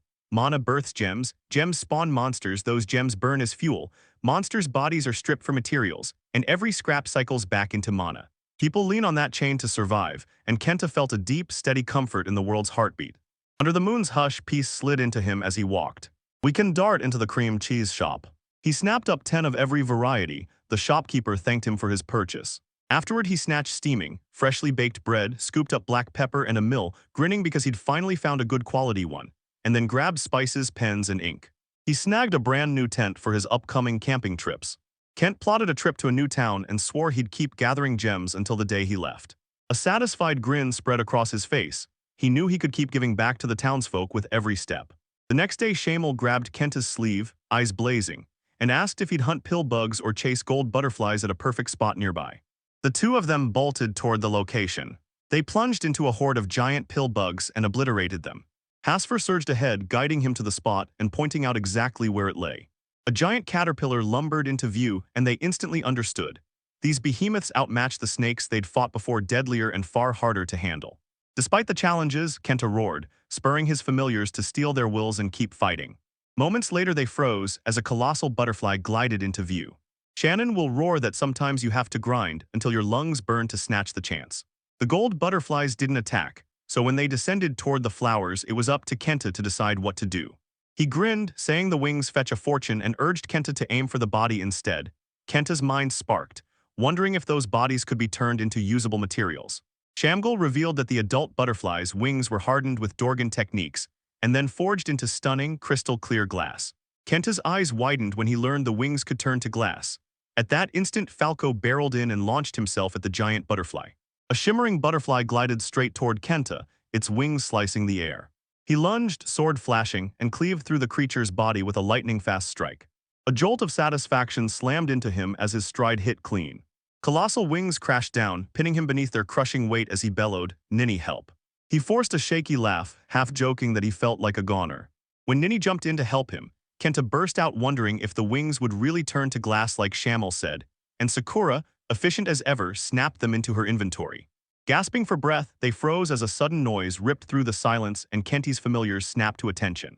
Shamuel snapped his hand at Kenta, face hard as steel, stepped back. Kenta froze, unsure if they needed anything. He opened his mouth to ask, then froze as a large joint beetle barreled toward them. Shamal barked, "Stay back, let the familiars handle it." Kenti's familiars exploded, shouting it wasn't fair for him to sit back and watch them fight. Just then Falco, brimming with trademark confidence, lunged at the beetle, declared it her prey, snatched it in a flash and hoisted it into the air. Eyes burning with envy, the others muttered that it wasn't fair. Falco then hurled the beetle to the ground. We slammed into the ground with a bone-jarring thud. Its own horns speared it instantly. Their jaws dropped as the beetle suddenly morphed into a colossal, gleaming gem. It dwarfed anything they'd ever seen, and Shamal whooped that he was lucky. Horns were valuable materials. It snapped into weapon form, turning into lethal arms, and people couldn't help but admire its beautiful metallic sheen. Sham will roar that hardened wings are rare treasures, but when a strong gem monster falls, it can drop or you can forge into a powerful sword. Ken drops that he might own a sword forged from those materials. Shamu insists they track down a master weaponsmith, one in Bison. Kenta pumped his fist, agreed it sounded like a perfect plan, and they locked their sights on Basan next. That evening they strode into the guild and handed over the gems.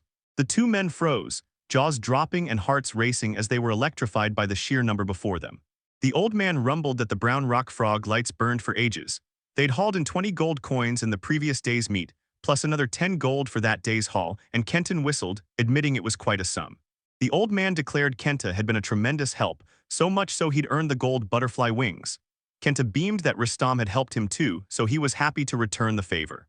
Then the man hauled in a staggering 50 kilos of chicken and shoved it into Kenta's arms, insisting he haul it back with him.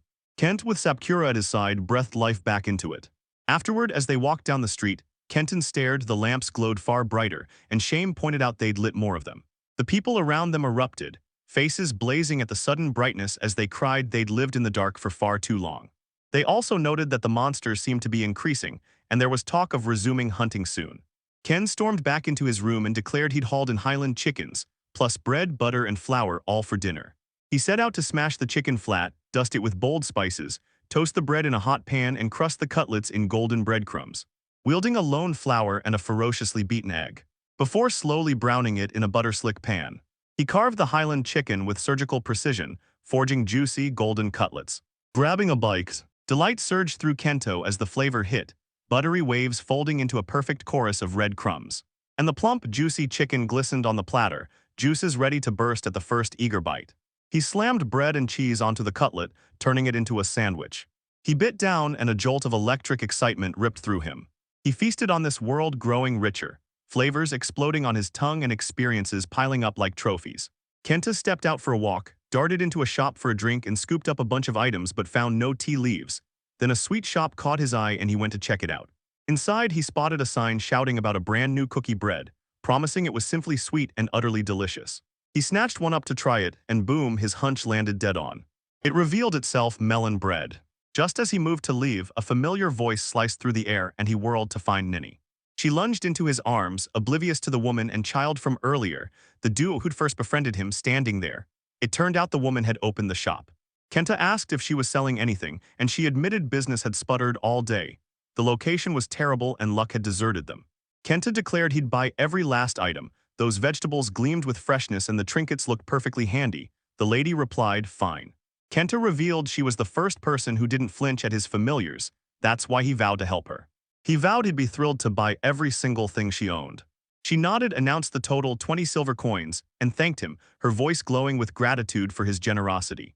The lady and her son erupted into whoops of triumph. They'd sold every last thing that day. The boy's stomach growled, I'm hungry. The lady snapped that it was already past noon. He turned to Kenta and asked, is that food any good?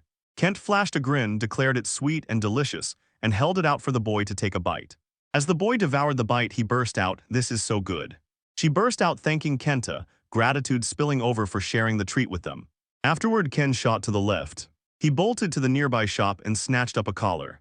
The shopkeeper hoisted the collar into view. Kent's eyes flashed as he declared it gorgeous, and Ninny at his side beamed, clearly pleased.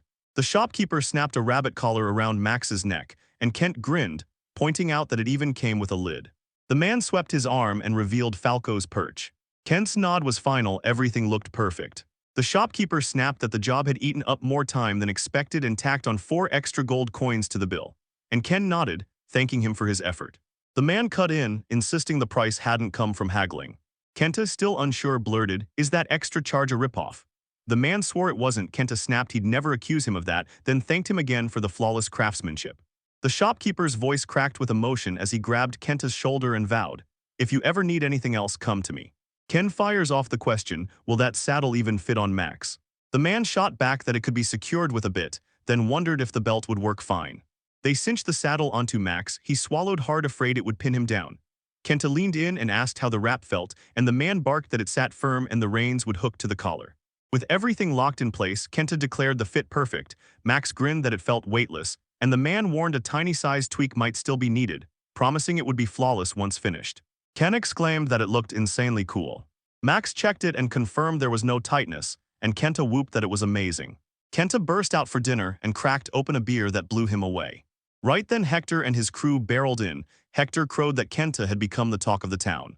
He leaned in, eyes gleaming, and dropped that a guild request had popped up that would hook Kenta, then asked if he'd like to hear about it.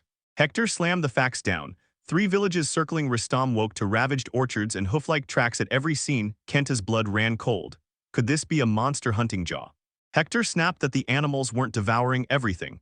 They were zeroing in on the right produce, and every trace pointed to human involvement. He snapped that this screamed the handiwork of a tamer, or maybe even a beastmaster. Hector thrust the choice into Kenta's hands. The village had little coin, so the pay would be meager. And if it turned into a showdown with a beast master, the danger would be deadly and the reward might not be worth the price. Ken snapped, "Why take the job?"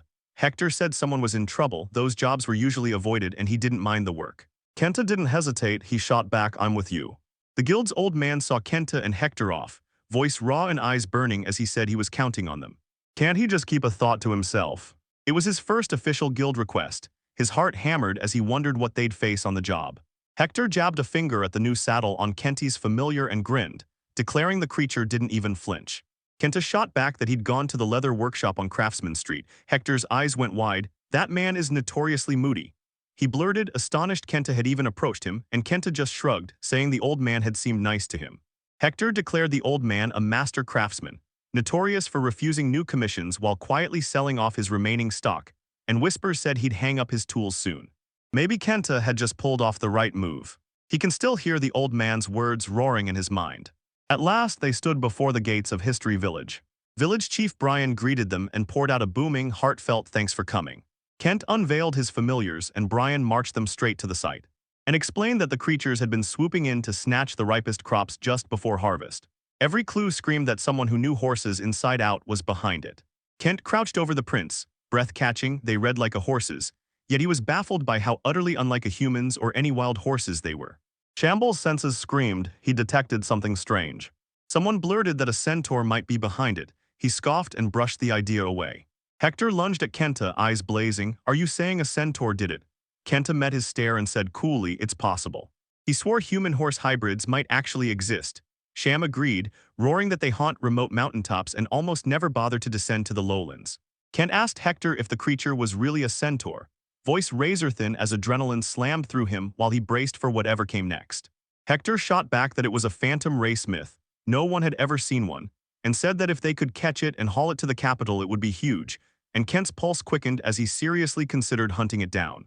France barked at Kenta, asking if he was joking and declaring no human could stand against a centaur. Even the king's elite, mustered into a squad, would be crushed by the creature's brutal strength, he warned as they continued.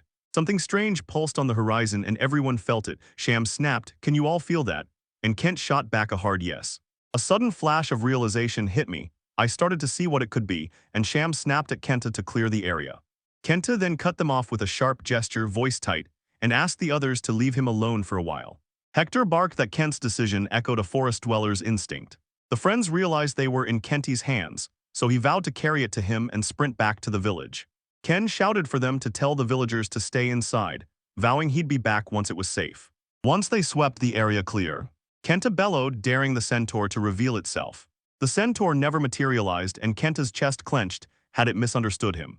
Then Sham will unveil the first stage's second-year recognition and unleash its second mouth language. Ordered to try speaking, Kenta called out to the centaur again, insisting he hadn't been harmed. The centaur revealed itself and snarled, "How did he know that?" Kenta's heart leapt when he spotted a centaur sitting in his car, excitement roaring through him, and demanded to know why it had wandered so far from its homeland. Spotting it, the centaur broke into sobs and staggered. They spun on Kenta and tore into him for reducing the centaur to tears. Kenta, bewildered, shot back, "What did I do wrong?" He choked out an apology to the centaur and asked if there was anything it wanted to eat. The centaur snapped shut like a mouth. Kenta held out a bite. The centaur peered and asked, "Is that fruit?" Kenta blinked. He couldn't say for sure. The centaurate snatched the fruit. He flashed a quick thanks at Kenta, announced himself as Bari Curious, the youngest of the Chiron, and shot back, "Who are you, Kenta?" From his concealment, the centaur snapped that Kenta wasn't ordinary, and Kenta suspected it was magic. Shamgal's gaze snapped into focus as he declared to the centaur, "I can see you clearly now." Shock slammed the center when Samuel, the creator god of their world, materialized, and they demanded, "What are you doing here and why are you in such a cute form?" Shamwell snapped what happened to the centaur. The centaur rasped that Earth's power was dying, and with it, their people began to wither. Some around him were withering, collapsing into frozen stillness just like him. Shamwell stepped forward and demanded to know if anyone had disappeared. The centaur shook his head and admitted it was only a matter of time. He'd grown unusually large, so he left his village on his own to spare them the burden of extra mouths to feed. Samuel shouted that the centaur was driving himself past his limits, and they all had to unleash their strongest mana just to survive. The centaur explained that, on his journey, humans had found him and slammed him into a cage, planning to drag him off to the royal capital. But he snatched a narrow opening and bolted. He burned through a mountain of mana and staggered into the village, teetering on the brink of death. Comprehension slammed into Kenta and he blurted out that this explained the centaur's look. The centaur nodded, gratitude blazing, and thanked Kenta for the fruit that healed him and kept him alive. Kenta squinted, his voice sharp with doubt. "Does the centaur's form look wrong to you?" The centaur roared that he was over 300 years old, and Shamewell explained that when man hit his knees, the centaur's kind burned their own mana to survive. Left unchecked, they'd shrink until they vanished, and the bombshell sent Kenta reeling. He burst out, worry raw in his voice, "Will the centaur ever recover?" And the centaur shot back, "Channel enough mana into me and I'll snap back to normal." Shane snapped they'd need more mana to cover at least a day's recovery, and the more the centaur ate, the faster he'd heal. Kenta demanded to see their fruit. Sakura ripped open his storage and laid the pile of fruit out for everyone to see. Kenta roared, ordering the centaur to devour every last scrap. Clad in Centaur 8's armor, he cornered Kenta and demanded to know how he had ended up with Samuel. Shamamal thundered that Kenta was the savior of the world, and the centaur froze, jaw-dropping in stunned disbelief. Sham slams down the truth. Kenta wasn't born here, he came from another world, and Sham himself reincarnated him into this one. The centaur dropped into a low, trembling bow and gasped that without Kenta he'd have disappeared, then poured out thanks for saving their world. Kenta only shook his head and insisted he hadn't done anything. Shamuel charged him with guiding the centaur back home. Kent nodded sharply, then spun to Nini and fired off a remark. The path ahead felt endless, and the centaur's steady voice cut through his fear, telling him not to worry. Kenta leaned in and asked if the centaur's hunger had been sated. The centaur bowed, gratitude blazing in its eyes, thanked him and confirmed it had. Kenta spun to the centaur and asked if he knew the way home, and the centaur answered with a firm, sure nod he did. It hit me Kenta wasn't just earnest, he was fiercely serious and impossibly lovable. Kent snapped that he owed Samuel a favor and was already barreling toward him. The centaur asked if that was all right and Kenta stepped forward, gave a firm shake and learned his name was Bari. Later, Ken returned to the village and Brian barreled up, firing off questions about how it went and whether Ken was all right. Ken said they'd made it back safely, and when Brian pressed about the creature being a centaur, Ken denied it, calling it another kind of beast but insisting they'd worked things out. Kenta jabbed a finger at the wreckage and pressed Brian. Could he cover the damages and the remaining fruit trees? Would 50 gold coins be enough? Ryan insisted it would cover the costs, so they should ship whatever they could to rest them. Brian urged everyone to bunk down for the night so they'd be locked, and loaded to tackle the harvest and shipment first thing the next day. Ken shot him a sharp, "You all right?" Hector met his gaze and said he'd report to the guild first thing tomorrow. Kenta pressed Brian, "Where should I buy the tea?" And Brian revealed the leaves came from Leaworth Village, one of the villages involved. And he agreed to personally escort Ken there. As Ken dashed outside to pitch the tent, Hector blurted an apology for taking the guest room, and Ken waved it off with a grin, saying he preferred being with them and the tent was cozy as well. Hector gushed over the storage, confessing he had to have one for himself. Kent said it made traveling far more comfortable. Hidden in the text, a photo of apple juice and jam-slick bread flashed, and they dove in, sharing every sweet, sticky bite. France barked, "We have to report to the guild," and Kenta agreed. He spilled every secret, and France and Hector went rigid, shock slamming into them. Kenta wondered aloud if they should report it to the guild. France snorted that it was a messy situation, so they'd keep it confidential for now, and he insisted they still had to tell everyone the whole truth. The whole ordeal had pushed them to their limits. The next day, they stormed into the Adventure Guild and reunited with the rest of its members. They stormed into the guild and spilled every secret, leaving the members dumbstruck, jaws dropping into stunned silence. Kenta's voice sliced the silence as he asked Bari to come out. And Bari burst into view. A tidal wave of wonder slammed into the men when a real centaur appeared, and one of them choked. I never thought I'd live to see a centaur. The elderly man clasped Kento's hand in a firm, grateful shake, and watching that glow of happiness, Bari couldn't help but wonder, had the whole trip been worth it? The other two surged toward Bari, hands out and eyes bright to shake his hand. Bari grinned and urged them to fire away with any question, and one woman stepped up to ask for his autograph. Kent shot them a look and announced Village Chief Brian was waiting, so he'd be stepping out for a while and charged them with watching Bari. He charged up to Brian and urged them toward Leaworth Village, while Hector warned they'd be leaving soon and snapped at Kenta to call them if anything came up. Kenta hovered at Max's side when Brian barked, "Where's Ninny?" And Kenta shot back that she'd gone out hunting and would be back soon. Brian marveled at Kent's familiars and fired the obvious question, where had he met them? Kent smirked and said, Shadow Cut Mountain. Ryan's eyes widened, realizing Kenta was the first person he knew from that place. He blurted, "What's it like?" Ken shrugged, not much to say, and Brian immediately stepped forward and apologized. They shouted, "We've reached Leaworth Village." They swung by to buy supplies, and a woman pressed her hands together, thanking Kenta for protecting the orchard. She promised they had the finest green and black teas and beckoned him to choose his favorite. Kent flashed a grin and declared he'd already claimed his reward, so he'd buy plenty. The woman thanked him for his purchase. Drop the bomb, the third village is Hubble. Tenny's stall overflowed with brilliant wood carvings, woven baskets, and painted dishes, and Kenta thought the chief was toying with him, until the chief flashed a grin and said he'd take a look and buy everything. Kenta and Brian burst into Albel Village, eyes devouring stalls piled high with strange, tempting wares. Kenta smirked, saying he'd seen some of them before and had bought them from that family, and a man snapped, "Are you the one who bought the lot from the Lorry family?" They exploded with gratitude, thanking him for supporting them so steadfastly. Right then, Nay stood at Kenta's side as Max tore off into the wild to hunt. A cat sprang into view, its unblinking stare locked on Ninny. He gaped at how huge she was, scrambling to figure out what they were. Shock slammed into Kenta when the cat opened its mouth and spoke flawless human words. The cat bounded up and chirped a bright hello straight at them. He blasted it away with a shot, snarling that there was no food for it. Kenta's breath hitched as disbelief slammed into him. Could the cat really have spoken? He kept snatching items into his basket as the cat slipped out the door. Sham will narrow his eyes and growl, "Something about this doesn't add up." Kenta agreed, eyes narrowing as he declared the cat anything but ordinary. Shameless urged it had no business being here. Kenta shouted at the cat, demanding to know if it could talk. The cat shot back, "I can't make sense of a single thing you're saying." Kenta wondered if it was just his imagination, but the cat confirmed it was simply imagination. Kent swore it was talking. Curiosity ablaze, the cat cocked her head and boldly asked if he could understand her. Shamuel's blood ran cold, he recognized it. A Kate Sith, a mythical beast. Kenta gaped, "Is it like a centaur?" He blurted and Shamuel nodded. They warned mythical beasts rarely dared darken human towns. Now those old rules were cracking. Kenta fired the question, did the cat live in the village? The cat denied it, so Kenta pressed on, was it getting enough to eat? The cat shot back that she sometimes did, but the village was poor, so she wouldn't force them to feed her. Shamville cried out to Kenta, his voice cracking and trembling with raw feeling. It hit him like a bolt. Shamil wanted him to take care of the cat. Ken snapped that he wouldn't say no, he'd jump in and help. He whipped around to the cat and invited her to join them, promising her at least a warm meal.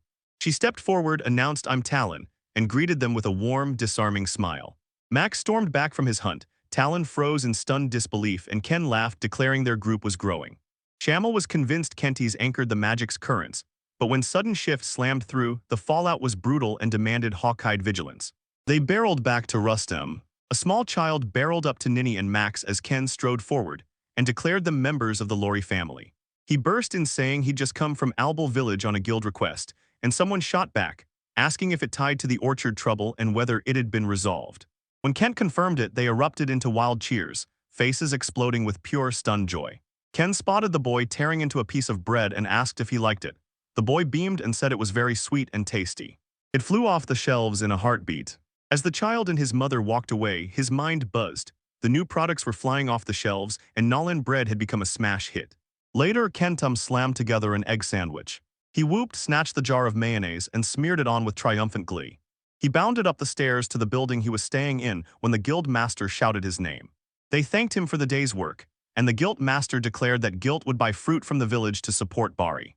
The fruits were stashed in the warehouse where Bari lay in wait. Kenta sprinted to meet Bari. Bari shot back all her growth, that's thanks to Kenta. Ken barked to Sakura, grab whatever you can. He slammed the map open, hunting for Bari's hometown, and Bari snapped that it sat deep in the mountains, its entrance shockingly easy to spot. No rush, he told Kenta to put his travels first, and now that he was out he vowed to savor every mile. Kenta weighed, pushing forward with the original plan, sure Sham would agree. Ken barked the plan. First they'd bolt to Baesan to forge his sword, then they'd push on to Bari's place. He eyed the road from the eastern capital to Baesan as a tempting shortcut, but Shane warned the east was unsafe and urged they take the west route instead, and Kenta agreed. They vowed to barrel through Chester, ford 2 wild rivers, blaze through Lauwerf and Walse, and at last burst into Basin. He warned Bari the road ahead would be long and urged them to savor every town they passed. Bari agreed with him. Kenta leaned in and asked Talon what she usually ate. She grinned and shot back that she devoured anything, meat, fish, eggs, even veggies. Kenta clocked that it was just a regular diet and slid a piece of chicken to her. Talon licked his lips and declared it looked delicious. Bari's eyes snapped to the doorway when had the Kate Sith slipped in. He forced a grin and greeted Talon. Ken polished off his meal then snapped, stock up before we leave Ristam. He sank into sleep, mind buzzing with one restless question: what kind of journey awaited them? Dawn exploded. The next morning was here. They stormed into the brown, hard rock stretch. Kenta barked that the stone was in high demand and they had to hunt it. Nini vowed she'd give her all, and Talon swelled in size to seal his agreement. Kenta's jaw dropped as Talon suddenly shifted size right before his eyes. Shamble declared mythical beasts could stretch and shrink at will, and gem monsters used that same trick. The beasts just twisted the art in a subtle way. Kenta's mind raced, desperate to understand the art and the magic. A sharp question cut through: is that what you call it there? Electric excitement surged through him as he stepped up to try it himself. Sham snaps that Kenta isn't going to try the art yet. Kenta fires back, asking if Shamel had used it. Sham vowed he'd wield it wisely and warned Kenta not to push his luck. Kenta, still buzzing with excitement, eagerly agreed. Sham whipped out 3 cards and dared him to pick one. Once Kent's fingers closed around a card, Shane barked the order to thrust both hands forward, palms exposed. Ken obeyed, shooting his arms out. Mo slammed his pawns onto Kenti's, ordered him to seize Ice Affinity, then barked, "Freeze on my command," then note it. They commanded Shami to try it, and the instant the words left his lips, a smooth, perfect rock suddenly materialized in his palm. A dizzy, intoxicating rush slammed into me. Shamuel then leaned in, eyes blazing, and asked him to say shatter. His kin uttered a single word, and the rock exploded into tiny fragments. Samuel demanded he save Malt. The rock hissed and liquefied in Kenti's hands. Kent whirls around and thanks Samuel. Shame will snap, the ice is rock hard, throw it and it could smash anything it hits. He roared rock ice, and hurled a jagged ice rock toward the nearby monster as a demonstration, where it slammed into its target, ripping through with brutal force and dealing instant damage. Sham will press him handle this task carefully. Ken urged them to jump in right away and bag a huge haul. He forged jagged ice boulders, and with his familiars at his side they tore through monsters, harvesting their glittering gems. The familiars clamored at his heels, shouting for him to hurry. They were already running late.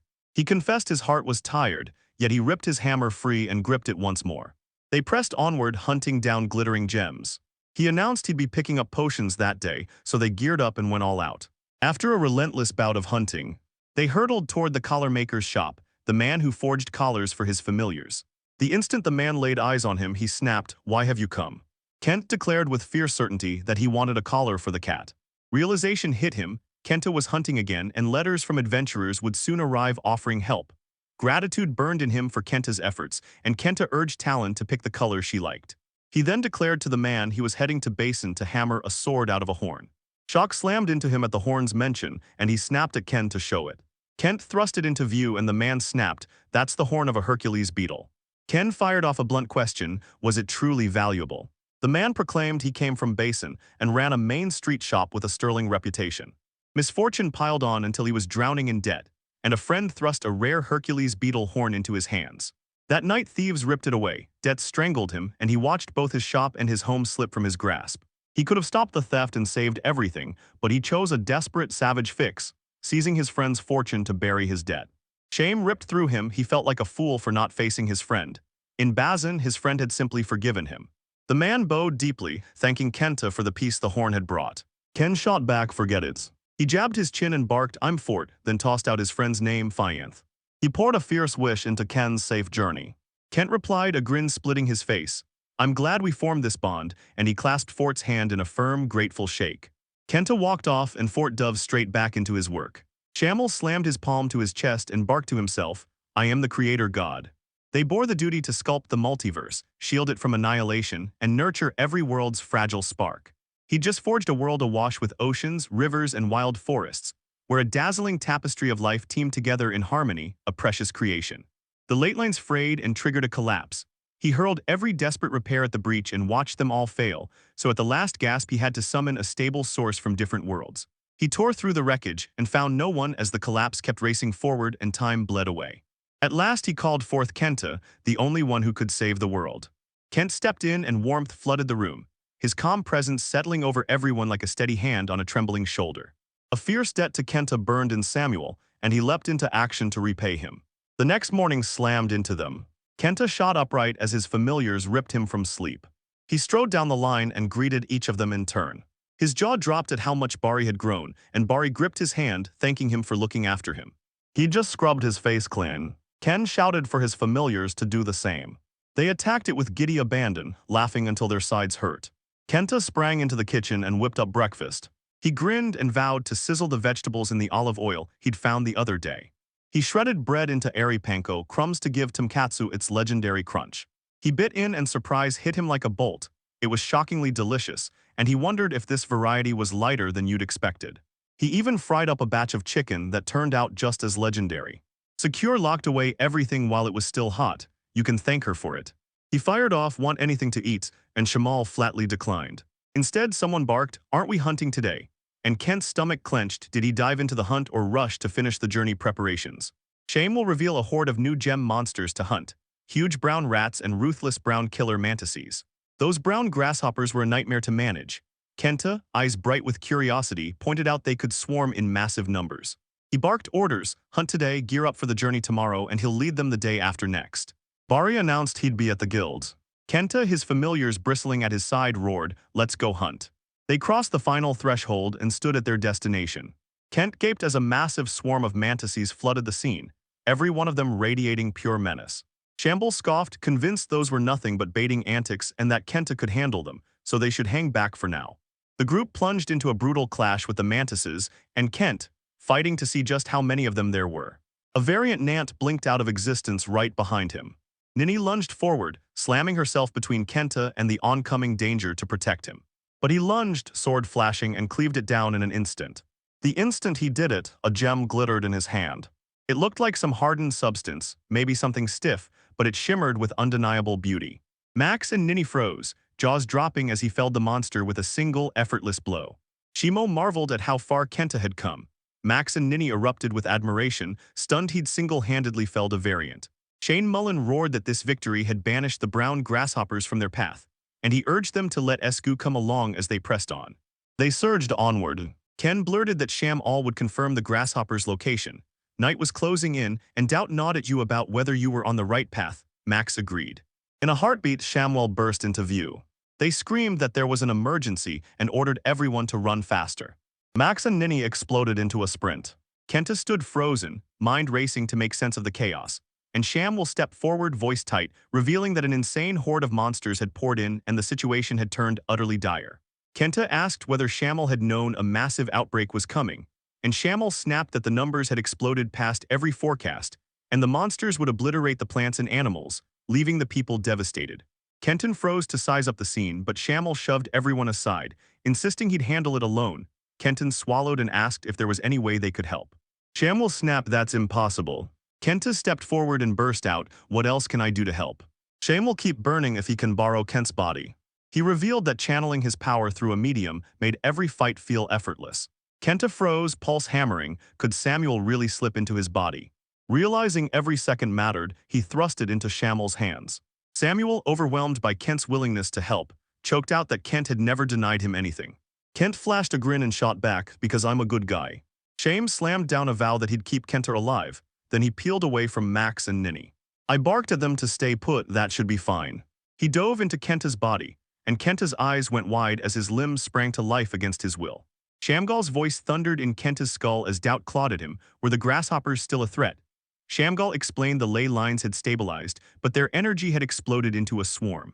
When the grasshoppers swarmed, they twisted into ravenous predators, each wave deadlier than the last. Abundant water and rampant plant life fed their frenzy, and Shamel had meant to deal with them sooner. The reproduction rate exploded at breakneck speed. He never saw anything like this coming. Danger screamed at him, and he knew Kenta would be terrified, so he barked, "Close your eyes." Kenta faltered, choking on curiosity as he asked if he shouldn't look. Sham will agree. Kent snapped that he was trying to protect this place. He might shrink from danger, but he can summon courage when it counts. Let him shoulder his share of this responsibility. Shamel thanked him. He dared us to witness it together, then warned, "When it's over, don't be afraid of him." Ken balked, asking if that wasn't a bit late. Shameless flashed a sly grin and asked him to promise. Kent agreed. Tack it on to the "let's celebrate when they get back" list. Shem nodded and admitted his post forced him to keep his distance, but he'd been secretly salivating over how delicious the food looked for ages. Ken threw back a laugh, a sly grin spreading across his face, and vowed he'd whip something up. "All right, let's blast through this and clear it up fast." In that instant, they spotted a titanic swarm of grasshoppers bearing down on them, each one monstrous, a heaving tide that blotted out the sky. Ken's jaw dropped as he blurted that they were massive and countless. Shamble roared, unleashing his power and blasting them all backward, as a crackling wall of magic sprang up between them and the swarm. Kent and Marvel stood at the sight, breath stolen as the scene loomed before them. A sickening realization hit: the swarm was devouring even the animals. Shamble rockets forward, cleaving through them with ruthless ease. He tore through the creatures, his blade flashing as each one fell. Shamble snarled, "I'm not done yet." He flicked his wrist, summoning a scorching arc of flame that turned the last grasshoppers to ash. Shock slammed into Kenta at the raw surge of Shanel's power. Merciless Shamel replied with a meteor barrage to shred their ranks even more. Kent urged them to keep firing, insisting it would get easier. Sham shook his head, warning they couldn't keep blasting every meteor. The land where those meteors hit would be destroyed. And it will take an incredible amount of time to regenerate, and you don't want to resort to that unless absolutely necessary. Sham keeps cleaving through the swarm, his sword flashing with every savage stroke. Flames licked the blade as it sliced through the air. Kenta stood awestruck, and Sham rushed out an apology, panicked the sword might be damaged. An aggressive hopper hurled itself at Channel. A savage strike slammed into his arm, sending a white-hot pain shooting through him. Sham drops to his knees, voice cracking, and blurts an immediate raw apology for injuring Kent's body. He unleashed his power and mended the wound. Kenta watched the battle erupt and dared to hope the grasshoppers were finally starting to thin out. Shamble sliced back through the air again. He unleashed his flares, scorching the remaining creatures, then ripped into them with another brutal slash. He fought like a man possessed, his clothes shredded to rags as the battle dragged on. Finally, Shamble crumpled to the ground, utterly spent from the relentless, drawn-out battle. Kenta's mind rips him back to the night a brutal car crash tore his parents away when he was a teenager. His uncle took him in, and a surprise inheritance finally paid Kenta's tuition. He moved to the village, snagged a job, and finally stood on his own 2 feet. He braved the ceaseless parade of packed trains and worked himself to the bone. He crushed meetings every morning and blasted through client visits every afternoon. And he sprinted home, crashing straight into sleep. That night, sprawled in bed, Ninny slid up beside him. The next morning, Kento shot awake, knowing it was time to spring out of bed. The alarm never rang. He sank back into the sheets and stole a few extra minutes of sleep. He shot awake at last. He staggered, bloodied and broken, and in one gut punch instant he knew it had all been a dream. Right then, familiar voices exploded into the air, calling to him. Cheers blew up like fireworks. Everyone went wild when he finally returned. Kenta snapped awake as memories of a savage fight with a swarm of locusts slammed into him, his body ravaged by their attacks, and Shanival pressed a cup to his lips. Sweetness exploded across his tongue, and can't lift a single drop to his lips. Soon realization hit him, his voice had returned. I explode with gratitude and thank them for their help. His eyes snapped to Max and Ninny, both trembling with raw emotion. He swallowed his pride and apologized to them, and Sham will push him to drink more until strength floods back and he can move. I finally get to pour my thanks out to them again. Samuel surged forward and closed in on Kenta. And she leaned in, voice soft as glass, and whispered that he was broken. Kenta's hand finally obeyed him, and the instant his fingers touched Samuel, the tail beneath them felt silken, shockingly soft. Samuel snapped a warning, that spot's sensitive, don't push it. Gratitude roaring in his chest, Shamel grabbed Kenta's arm and thanked him with raw sincerity for saving him twice. Kent shrugged and murmured he'd done nothing but scream. Shamel scoffed that it had been deafening. Kenta's eyes flicked up, racing to pin down how long he'd been lying there. Samuel dropped the bomb. It had been about a day and a half, and Kenta's eyes went wide, shock pinning him to the spot. Shamel's grin went cold as he revealed he'd sealed the wasteland inside a subspace pocket and slid a meadow in its place. Kenta gaped, pulse racing. Could this possibly be the same place? It looked impossibly transformed. Shangle vowed the wasteland would claw its way back to life, inch by stubborn inch, over a long, slow march of time. Kenta nodded and, voice trembling, thanked Samuel for everything he'd done. Relief flooded shame the moment he realized Kenta was safe. As Max and Ninny licked him, Kent choked out an apology for causing them worry and poured his thanks straight from the heart. He insisted they turn back so he could rest. Bari and the guild were already waiting. Samuel strapped Ken into a new suit of armor and thrust a sword into his hands. Kent locked eyes with Sakura and asked her to help him wash up, then snapped into the new clothes. Shamble scoffed, declaring the armor tougher than before, and Kent squinted, spotting the clothes had subtly changed. At last he gripped the sword with both hands. He scrutinized his sword with razor focus and realized the blade was still broken. Shame snarled that the Locust gems were with them, warped into many variants. Kenta snapped, "How many do they have?" Shammy will rip the curtain aside and shout the totals. Aqua had 49 million, Sakura had 57 million. And 1 out of every 10 turns out to be a variant. Kenta's eyes shot wide as he snapped, "Won't lugging this many gems turn into a mess?" Shamu flashed a calm grin and vowed the gems were perfectly safe. He warned that if monsters swarmed like locusts, trouble would erupt across the land. Kenta shrugged, fine with holding them for now, and urged shoving them out of sight. Shamuel snapped, "You're not planning to cash them in, are you?" Ken shot back that the guild would collapse the instant they did. And he snapped it was time to head back. Hunger ripped through him. He bellowed to Max and Ninny, "Is the food ready?" They stammered apologies, admitting they'd forgotten, and Kent waved them off. "Go get the food, I'll be waiting here for you." His familiars leaped forward, itching to prepare the meal. Ken yanked a table and chair away from Sakura. It arrived bundled with a full copy set, and a sandwich stacked between kettle bread slices. He tore into his meal. He burst into praise, shouting that it was unbelievably good. Shen will snap, "Was it really that good?" Kenton gave a sharp nod and slid a handful toward Shanmal. He swore he'd treat Shamal, and Shamal's eyes lit up with a sudden craving for fried chicken. Kent snarked that Samuel practically hungered for it. Shem vowed he'd apologize to Kenta, swearing he never meant to misunderstand him. His heart ached for one thing, Kenta to live happily. Reality slammed into Kenta. Shamu had been worrying about this all along. He said, voice tight, that he'd once dreaded schoolwork. Getting up each morning was a battle. But right now he was having the time of his life. Kenton had loved his old life too, but he flat out refused to ever go back. Shamal snarled that if Kenta ever wished for it, the wish would be his soul screaming for it. Ken shot back with a grin, declaring his current life was wonderful. Relief surged through him. Samuel had brought him here. Reborn, he tore into his second life, squeezing every wild, brilliant moment as his beloved pet swarmed his feet and curled into his arms. "I made it," luck surges through my veins. He pressed a chunk of his meal into Chingle's hands. Shim grabbed it, fired off a quick thanks, and sank his teeth into it. Ken shot a hopeful look and asked, "Was that good?" Samuel snapped a sharp nod and agreed, sealing it as true. The moment he returned to the guild, Kenta strode up to the old man and asked how many gems they wanted.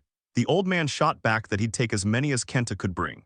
Kenta blurted that the guild had bankrupted Michael, then shot the question, "Will you buy the variants too?" And the old man confirmed they would. Kenta shot the question across the room. 10 of the standard variants and the brown grasshopper's gems, is that acceptable? When their discussion ended, the old man demanded whether any danger remained, and Ken shot back that, at the very least, they'd exterminated the overpopulated grasshopper hordes. The old man warned it could ignite a merciless war of attrition, costing countless lives. He warned tremors were rattling everything, yet miraculously there was no damage.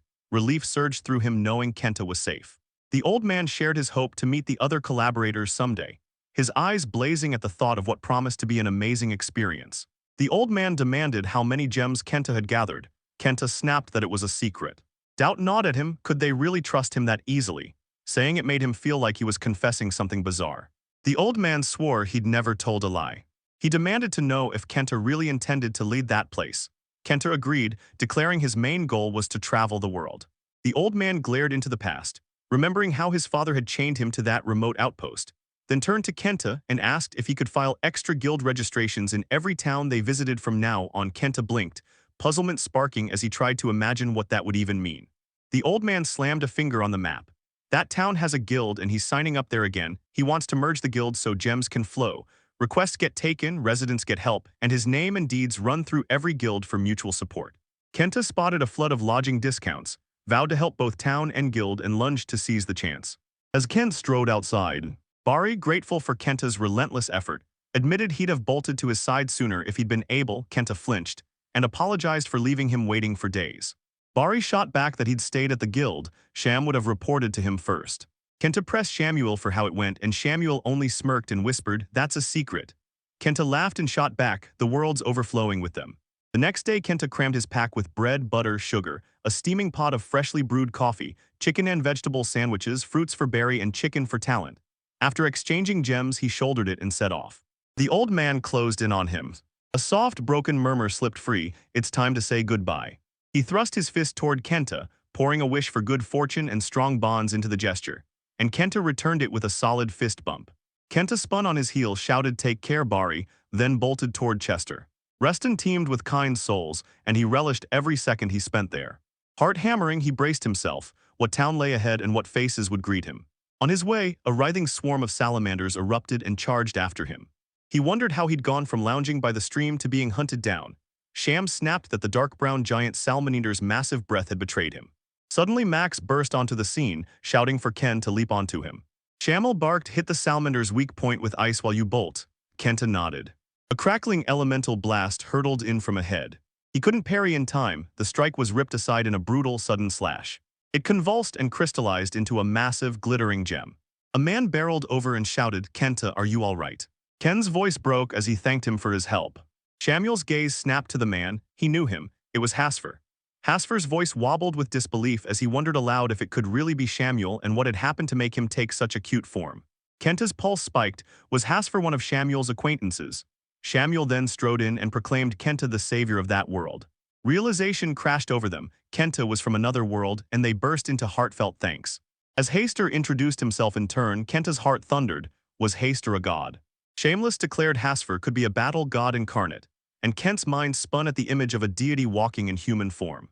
Shame will reveal that when he forged that world, his friends rallied to his side and Hasfer rose as one of its guardians. Relief flickered on Kenta's face, then he fired off, "Why didn't we ask the brown popper for help?" And Shane cut in bluntly. He didn't respond. Hashtra snapped, "Did you two wipe out the grasshoppers?" Shamel admitted it had been a brutal time. Hashtra snapped that Shamel had flat out ignored his class when omens appeared. Shamel shot back that he'd been swamped at the time. Shame sneered, declaring Hasfer's strength undeniable. A human like Kenta, he was more than capable of being a vessel. Hasher banished the giant gem into thin air. The news slammed into Kenta. Jamie will step up and reveal that Hasfer had been using it too. Kenta's mind raced. Was this a storage device already stocked with Haster's standard gear? He said he was counting on Aqua and Sakura to do the same. He shot a look at Kenti's familiars and couldn't hide his awe. They were astonishing. Kenti even had a Ketch Shy and a centaur. Hasfer swept his hands over Max and Ninny, then jabbed toward Kent to announce those two had come with him. Haster blurted, wasn't Kenta training magical beasts there? Kenta, still a green beginner, blurted he shouldn't be facing this so soon, warned that Shadow-Cut Mountain teemed with powerful creatures, and seized by fear, insisted he wouldn't come any closer. Hasfer glared at Kenta, "You didn't know about it," then spun to Samuel and barked, "Think further ahead, not thinking things through could make you careless." Sham fires back that it was brutal, but he'd forged the plan down to the last detail and was guiding them step by step. It was still early days. Kenta, gratitude blazing, thanked Shamuel and declared he'd finally grasped the meaning of careless. Hester cracked up, and Shamuel's grin faltered into a small, guilty ache as he wondered what he'd done to Kenta. Haster demanded where they were heading next. Ken shot back that they were bound for Bison, though for now they were in Chester. Seeing Kenta was a stranger to that world, Hasfer urged him to let him come along and vowed to protect him. He vowed to spill every secret he knew, and Kenta, eyes blazing with excitement, exclaimed he'd jump at the chance to go. Relief slammed into him knowing Hasfer had his back. Shen Wulwundry of Hasfer was still the softy he remembered.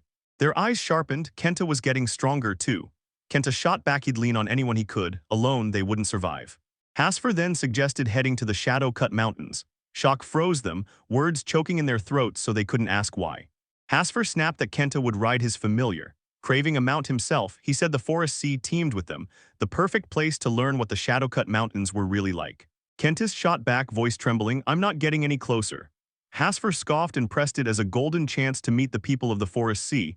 Kentist kept protesting, terror etched across his face as Hasfer laughed. They pressed on as dusk swallowed the trail, and one of them shouted that the mountain was still 2 days away, so they pitched camp for the night. Kenta whipped out the tent, grinning that sleeping inside with his familiars would be a blast. Then he snapped a table and chairs into place, promised to cook the meal, and asked Task if he ate human food. Hashtag breathed a sigh of relief. Most of the food Kenta carried was portable, and Shangle piped up, beaming that Kenta's cooking was always delicious. Kent decided to transform me into a girl and stage an over-the-top, extravagant show. He gave the spice jar a deft tap, showering the meat with seasoning, then thrust it onto the crackling fire. He figured cranking up the heat would help, so hashtag urged him to feed the gem into the flames. Kenta's brow nodded as he wrestled with what use the gem meant. The explanation said different gems could shift the fire's intensity. Kenta confessed he'd been sneaking the smaller gems in. Hasfer thrust a gem into Kenta's hand and told him to use it, claiming it came from the brown rock toad, bristling with fierce firepower and built to last, so Kenta pointed out it wouldn't fit the hole. Hasfer whipped out a gem cutter. He urged Kenta to slide the gem inside, warning the cutter would split it into 8 jagged shards. They had to seal every gap and crash forward with relentless pressure. The gem burst into perfect, glittering shards, splitting so cleanly it stole your breath. He snatched a shard, jammed it into the hole like a torch, and declared it would unleash blistering heat. Someone piped up, usually people ask the guild or break out special tools to cleave gems. Having a cutter right now is a godsend. And Kent let out a relieved sigh. He resolved to whip up some bread soup, and Hasfer declared he'd stash the cooked food on the spot. Kenta tipped the bowl and a molten ribbon of meat-fat sauce cascaded over the steak, greedily soaking into the bread. Hasferade's grin split his face as he declared it delicious. They said Kenta could be a chef. He waved the praise off with a bashful grin, calling the idea a bit over the top. Ken slid some of his food over to Shamuel. As Samuel ate, he grinned between bites and declared it irresistible. He was falling hard for it. They pressed onward and hammered Kenta with one fierce command: remember the gem monsters. He cried that the forest shimmered with different colors.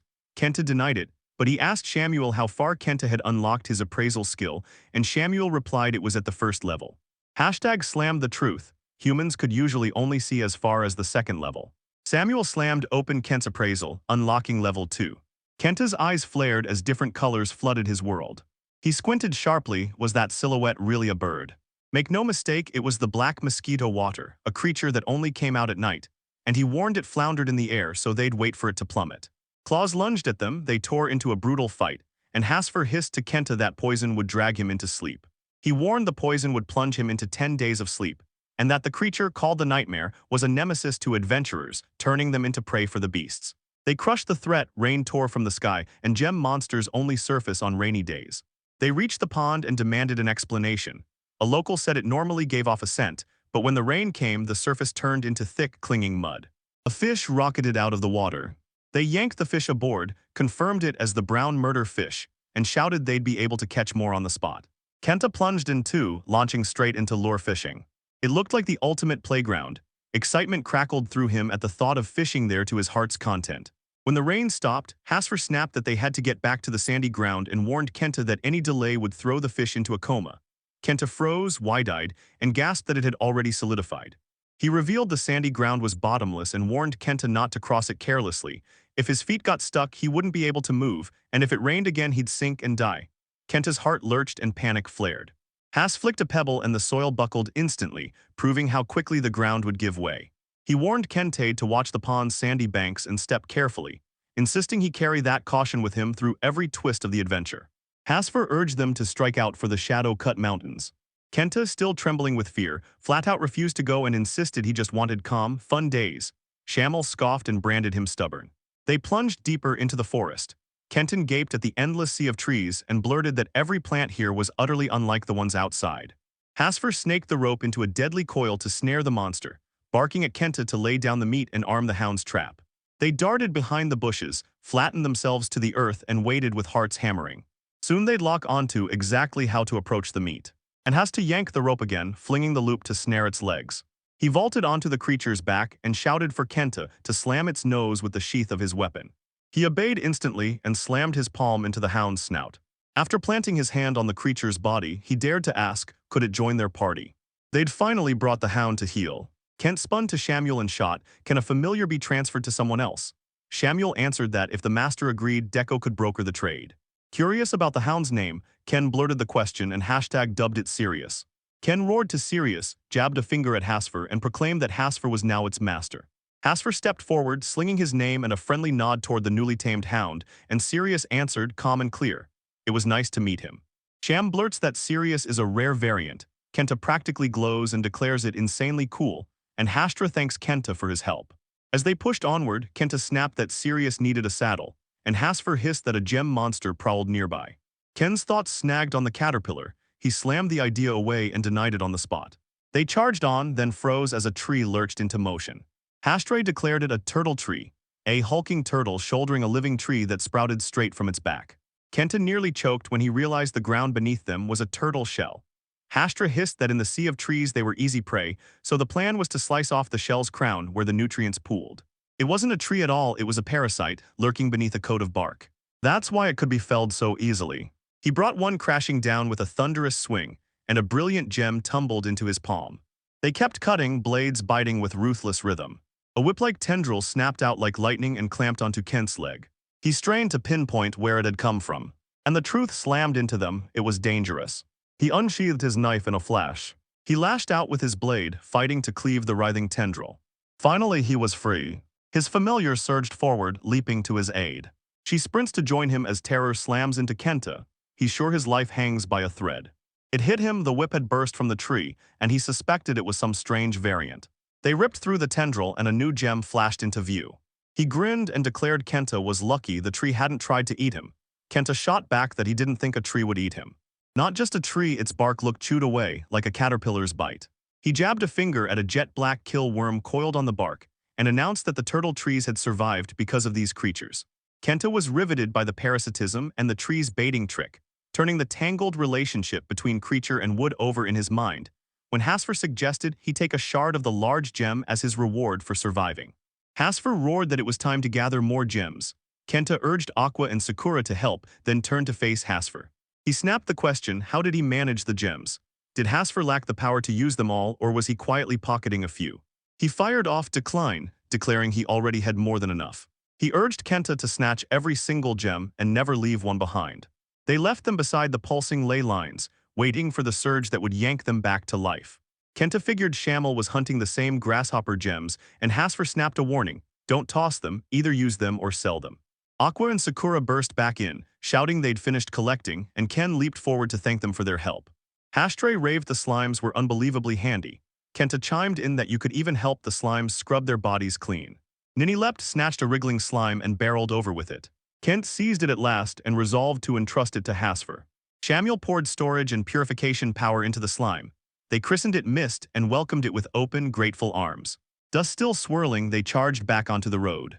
Kenta's voice rang out that the path was widening now, a clear sign to the guests that the tree folk village lay just ahead. Ken's gaze snapped to the head. He swept his gaze across the scene and declared how peaceful the area was. Hasfer rounded a bend and locked eyes with a weathered old man on the path, and after a brisk exchange of greetings, they locked eyes and one of them burst out, "It's been ages since we last met." Kenta's curiosity surged when the new guest arrived. He froze. The old man had dog ears and a girl with cat ears stood at his side. Reality slammed into him. They'd reached the Beastmen village. An old man stepped up, greeted Kenta, and announced his name. The old man rasped that he knew the world's crisis, and despair had swallowed him whole. The old man stepped forward, voice trembling. He wanted to thank Kenta for saving their world and then apologized. Kenta stared, wondering why the old man would say sorry. Shame slammed the truth down. Even Kent's soul had been used to help save the world, and in that moment they finally understood everything that had happened. Kenta forced a calm smile and declared it was all behind them. He hadn't fully understood what had been happening, so they didn't need to worry. He grinned and declared he'd crisscross the globe, plunging into the heart of every new place. The old man ushered them into a safe haven for Kenta and his familiars, and when Kenta stepped inside, his jaw dropped at the cavernous space. He swept his gaze across the room. He gaped in awe and blurted, was every inch handwoven, who could possibly weave fabric that wide? The cat-eared girl sprang into view and asked if. Kenta emerged, flanked by the beasts, all blazing in his eyes. Kenta rattled off Shamuel's gifts, credited Hasfer for handling the hound, and admitted he's learning from them now. The girl squealed that it was amazing he was friends with Shamuel, her excitement barely containable. Someone asked if he was a sage too. Kenta shook his head and shot back, I'm only a beast tamer. She introduced herself as Lut, and Kent cracked a grin, shaking his head in a quick, knowing acknowledgement. He offered the bed to Hasfer, but Hasfer refused, insisting Kenta take it, and Kenta laughed, boasting he always reserves the coziest spots for his fluffiest companions. Lut remained awestruck, practically shouting that it was amazing. She leaned in, breath hitching, and asked to touch the companions. A crooked grin curled across Kenter's lips as he granted his consent. An old man shuffled up and croaked that night was closing in fast. Danger stalked the hours before dawn, so he urged them to hole up inside and wait until morning to step outside. Kenta's brow furrowed in confusion. Hashtag stepped forward, voice steady, declaring it a sea of trees custom and promising they'd be safer inside. No need to worry. Lute's panic spiked at the thought of being locked out, and Kenta bowed his head and apologized to her. Lute begged to crash with them for the night. Kenta agreed, then leaned in and asked why staying inside after dark was so important. She warned that when dusk swallowed the sea of trees, everything shifted. They stood as people of light, and the beings of darkness claimed the night. If they dared step outside, the dark beings would devour them. Night pulsed with danger and safety wasn't guaranteed, so she urged everyone to stay inside, and Kenta hissed that the dark residents sounded terrifying. Lute nodded, admitting she'd never seen one herself, but the scariest of all was the Dark Eater, a bear-like horror that clamped its jaws on victims and dragged them into the endless dark. Her words slithered like ice down Kenti's spine, and she laughed at how he froze. Lute warned that black cotton-like clouds were silently swallowing everything from behind, deepening the dread. Kenta snapped that it was enough, and Hasfer steadied him, promising they'd be safe as long as they stayed inside. Hunger roared through Ken. He decided it was time to eat. He whipped out a stack of crispy fried chicken for dinner, plunked a steaming bowl of fresh vegetable soup beside it, and spread bright, juicy fruits across the table for dessert. Lute practically exploded with excitement, demanding when Kent had made all this and whether he'd used some clone technique. Kent calmly explained he'd just stored the food fresh in his storage. They turned to Lute and asked if she could have a bite. Lute dove in eagerly, eyes lighting up as she declared it delicious. He thrust a bite into Talon's hands and urged him to eat. Lut crowed that Talon had struck gold. He always scored the exact same meals as Kenta. After dinner, Hasfer pulled out a stash of drinks, and as they savored them, Kenta admitted the long walk made the drinks feel amazing, but he'd forgotten to buy any at the restaurant. Hasfer chuckled, waved a bottle, and said he'd bottled plenty of booze, so just enjoy. Kenta called bedtime, stepped into the room, and froze. Lute was already curled up, fast asleep in the nanny's arms. I crash onto the bed and Kent curls up beside Ninny and Max, whispering a warm good night as sleep pulls him under. Luke jolted awake, heart hammering, stunned to see Kenta curled up and sleeping right beside her. He squeezed her hand with a grin, vowed it was fine, and declared Ninny and Max's fluffy fur the absolute best. Luke dove under his blanket to sleep, and Kenta whispered a soft good night to her. He let the day's cotton soft calm cradle him and sank into sleep. A chill shot through him. He swore someone had slipped past outside the window. Everything stays stubbornly ordinary, no surprises flare. The next morning, Kenta shot upright, jerking awake as sunlight slammed across his face. I burst in and found Lute looking unwell, probably because he'd fallen asleep with his hand planted on her while she slept. She shot to her feet, declaring she was taking the lead now that dawn had arrived, and Ken rushed over to ask her about dinner. Lute flashed a quick grateful bow for the meal, then tore off like a shot. Kenta tracked her retreat with his eyes, eased into a long, lazy stretch and muttered to himself, "Nice morning." The night held its breath and delivered nothing strange. Hasfer jolted awake, pulse racing as he wondered if Kenta had seen through him. Kenta snapped, "What do you mean?" Hasfer laughed and roared that he'd won, and Samuel froze, stunned. Bari whipped around to Kintet, eyes blazing. Did he know why Lute had wanted to sleep within last night? Kenta's heart hammered as she wondered if she'd chosen to be buried in the bluff, and the buried flatly denied it. She blurted out that she'd fallen for him. Kenta's breath hitched at the news, and he wondered if Lute was a boy. Bari snapped that Lute was a girl, and Kenta staggered into an even deeper shock. Hasfer snapped, "You didn't know that, Kenta." Kenta buried his face in his hands and snapped, "This has to be a joke."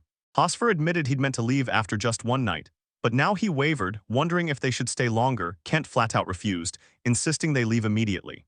Hashtag snapped, "Why didn't you answer my question?" And Kenta admitted, her voice shrinking, "I'm just a kid." Befolk rocket into adulthood. Lute teetered on the edge of being an adult, and if both agreed, nothing would stand in their way.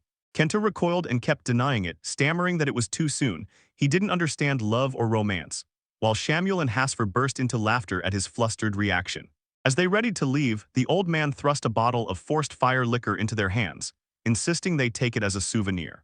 Kenta fired off a grateful thanks, and the old man waved them away with a hearty wish for a safe journey. In that instant, Lute rained down. She shouted for Kenta, declaring she'd shoot up faster than anyone expected. Kenta agreed, couldn't stay away, he had to go see her again. Waiting, his hand declared he was looking forward to it and hoped he would stay well. They barreled back into the learning area and met for it. Ken blurted he wanted that exact saddle for his little one and thanked him on the spot. Fort gaped, the sample beer was flying off the shelves. He vowed to tighten the belt and told them to come back tomorrow to pick it up. Kent nodded and they left. After catching their breaths, Sham will savor the first sip, grinning as he declares the drink insanely tasty. Kenta blurted, "Can Shamiel actually drink that?" and has explained it was only a temporary form for Samuel, so it was fine. He boasted that Lesson's bars were made for hulking familiars, and their stew was absolutely legendary. Kent sampled the food and raved that every bite was delicious. Right then a man strode up, his gaze locked on Sirius. Has anyone stepped forward to ask who that man was? He snapped, "What do you want with my familiar?"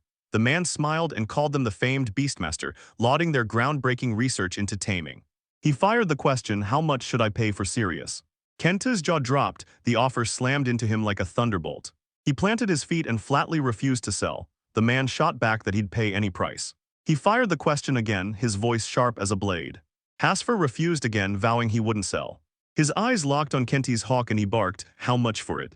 Rage boiled in Hasfer as he snapped, "Didn't you hear? We're not selling anything." Disappointment knifed through him. He slid his card across the table, announced he was heading home, and told them to contact him if they changed their minds. They wrestled with his words, minds racing to grasp what he meant. He shrugged off their warnings and charged ahead. Hashtray scoffed, saying turning him down was the right call. Kent's jaw clenched and he agreed they were his family. Haisler locked onto the card and snapped, "I knew it, this is the work of Usul Trading Company." Ken shot a question about a famous company, and I revealed it was an old trading house famed for dealing with the wealthy elite. They trafficked slaves and hawked familiars to the highest bidder. Kent's world tilted. Could slavery still blight this land? Shamel's cold confirmation smashed any doubt. The buying and selling of slaves was officially outlawed, yet nobles brazenly hoard slaves like trophies, acting as if human lives meant nothing. Hasfer snapped that Kenta had spotted the Beastman in the jungle, and creatures like him were prime prey for slave traders. He suspected the loot had masqueraded as a boy there, melting into the crowd to dodge every watchful eye. Kenta snapped that he wouldn't get involved. Shamnel shot back that, though he had forged the world's box, he never meddled in people's lives. Now things are spiraling wildly out of control. What began as desperate people working for the wealthy twisted into something darker. Ruthless hunters prowled the streets, snatching people to be sold into slavery. Shamalt refused to let brutal hierarchies choke the world. With the crisis crushed, they finally had room to start shaping the future. You spat a warning. Anyone who laid a hand on Kenta or Hasfer would get no mercy. And in that instant, shameless faces' grins snapped into a cold, wicked mask. Shamuel snarled, wicked grin slicing the air as he vowed anyone who made the first move wouldn't find it easy. Hasfer mirrored that menacing glare and agreed, and Kenta recoiled, fear tightening his chest. He vowed to dodge becoming a victim at all costs, refusing every human clash even if it painted him a coward. Someone else echoed Kent's view, and Shamuel said he understood Kent's point, urging them to stand back and watch the situation for now. Hasfer insisted that once we snatched the saddle the next day we should let him rest. He swore he'd ride with Kenta to Chester and stick around as long as needed. The next day, face to face with the end. Kent burst onto the scene, his familiars swirling around him like a living storm. He spotted Hector and called out with a surprised laugh that it had been ages since they'd met. Hector's eyes landed on Hasfer, curiosity flaring as he wondered if they'd ever crossed paths. After a heartbeat of stunned confusion, Hector beckoned him toward a secluded spot. They pressed to the window and overheard the man from the previous night's spar with the guild master, who barked that those actions never happened out in the field and that any deal was for each adventurer to decide. He shot back that they'd pay, demanded to know what the problem was, then pushed for the exact amount. Out of nowhere, someone offered to pay double the price, but the guild master sprang to his feet and thundered it wasn't about the money. The guild was a mutual aid organization, not a top-down power that issued orders unilaterally. His mind latched onto the guild master's words. He scoffed, brushing it off as ridiculous, and spat that the guild master had no grasp of profit and loss. That was why the guild teetered on the brink of ruin. He snapped the conversation shut and squared his shoulders to leave. As he strode away, the guildmaster snarled, "Don't ever show your face here again." The man barreled back to the window and barked, "Is that enough?" Kent blurted, "Was he talking about me?" The guildmaster brushed it off and told him not to worry. He admitted he'd always suspected Kenta's flashy streak would eventually make him catch someone, and Kenta actually apologized. They fired the question, was the Usul Trading Company a powerhouse in that world? The guildmaster revealed that the true power pulling the strings was the others and the Chester Trading Companies, while Upon ran a completely separate company. Hasfer blurted they should skip Kent's Chester and head for East Upon instead. Kent agreed at once, relieved he wasn't about to invite trouble. Hector hurled the question at Kenta, had he ever thought about selling his familiars to dodge the Usul Trading Company? Kenta snapped back that he wouldn't sell a single one. Hector Smiling's grin flared with proud certainty as he declared Kent had truly treasured his familiars. A surge of pride and relief hit him, how lucky they were to have such a wonderful master. The guildmaster rose and declared the trouble seemed over for now, then turned to Ken and asked if they could leave as well. Ken thanked Hector and strode away from the area. Hector swore they'd have each other's backs when times got tough, then snapped, "Hurry, go." Kenta barreled toward Fort Shaw. He asked to hang back until the saddle for Fort Sirius was ready, and Fort flashed a reassuring grin, "No problem, it just needs a bit more time." He thrust a lunchbox toward them and Kenta snatched it up with a grin, declaring, "This is going to be great." Fort slammed a steaming bowl of home onto the table, a hearty sausage and potato stew. Hasterate swore it tasted unmistakably German. Kent blurted that it was delicious. Ford proclaimed beer would pair perfectly with the dish. Fort cinched the belt around Sirius, and Kenta hovered at the doorway, poised to step out. Fort slammed his fist skyward, begging the bonds to choose him, while Kent hung back at a distance, eyes full of quiet thanks for Fort's help.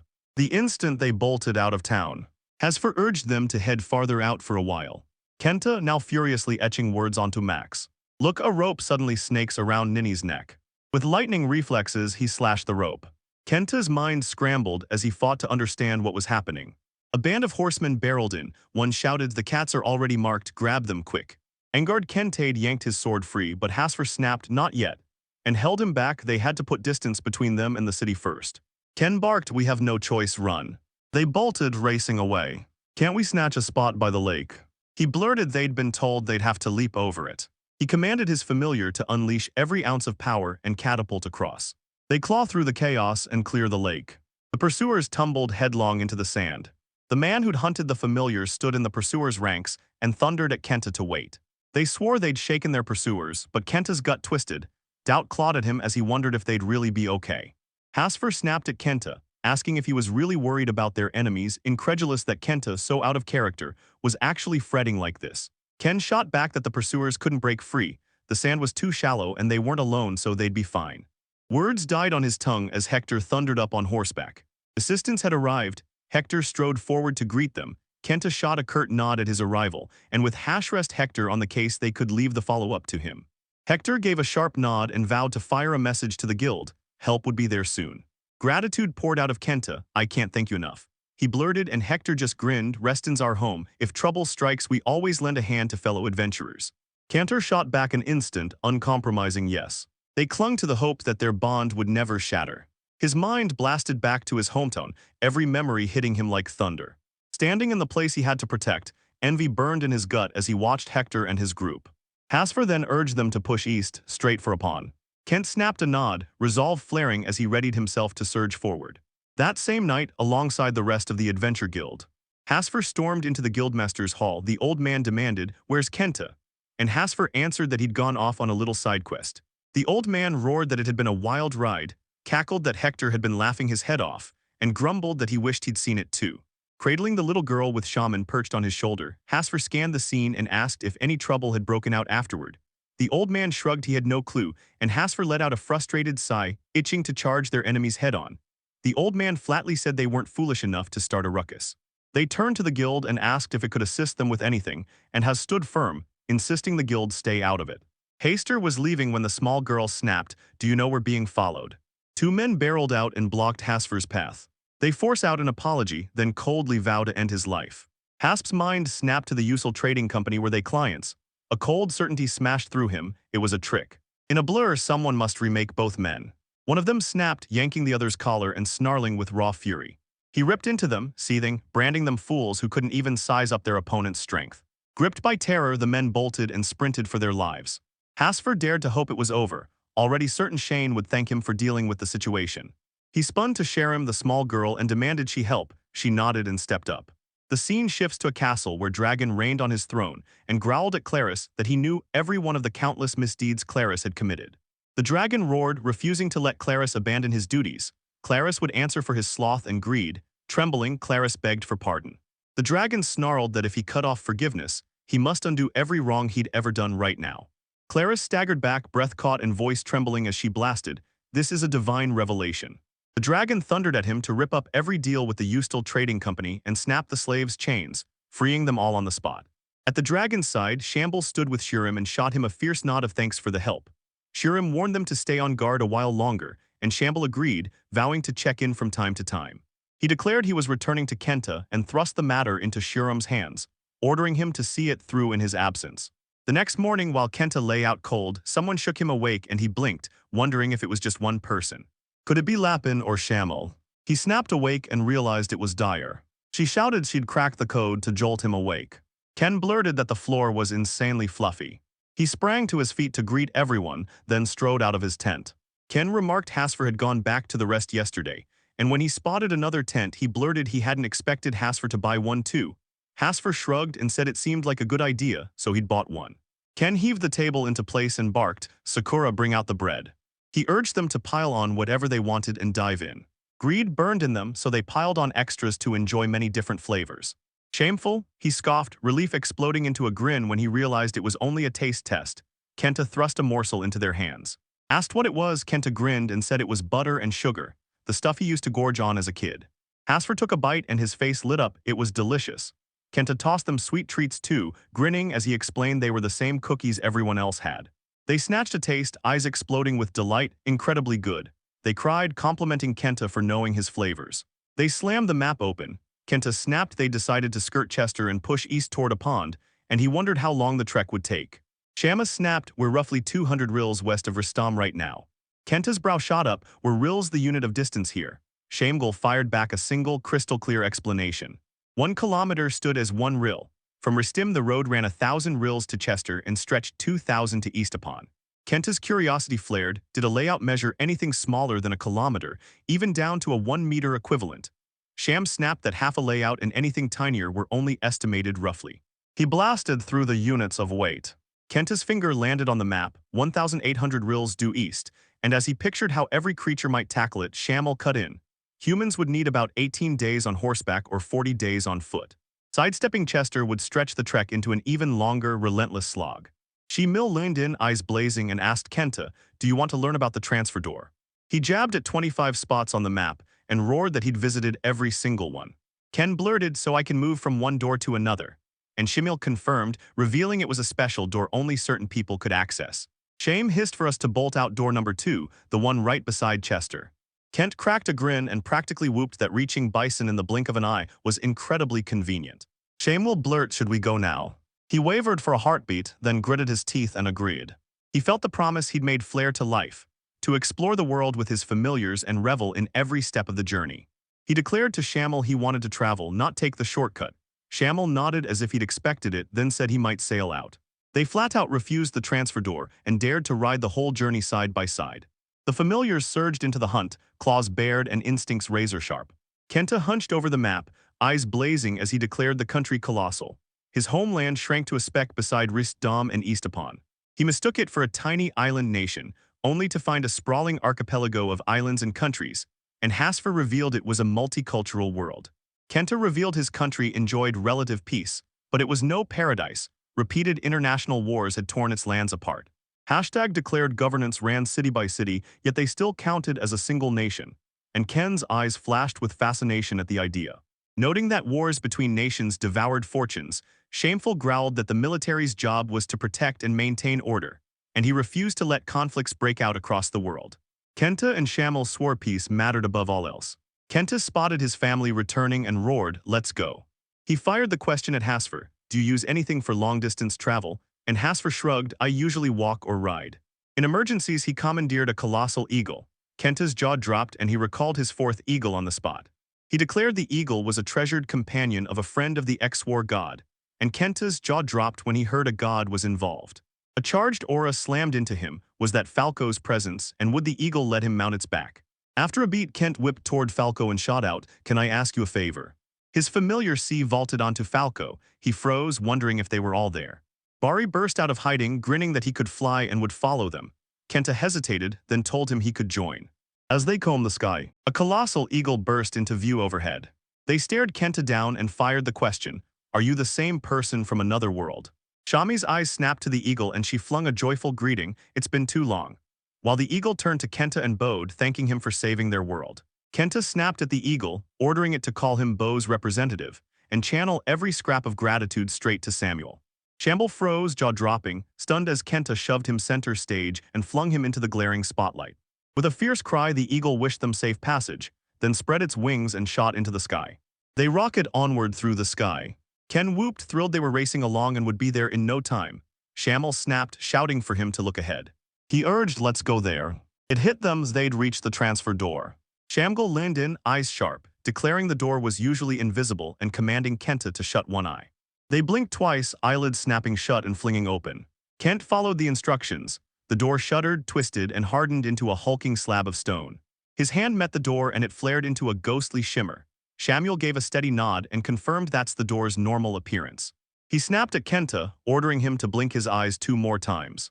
With that move, the door materialized, snapping back into view. Sham leans in and reveals the truth. It was an illusion forged to hide the door from prying eyes. Next to Kenta's steady world, this place's reality buckled and lied, its surface never matching what lurked beneath. Kenta shrugged, tossed back that it was fine, and urged them inside. Shamo barked, plant your right hand on the door.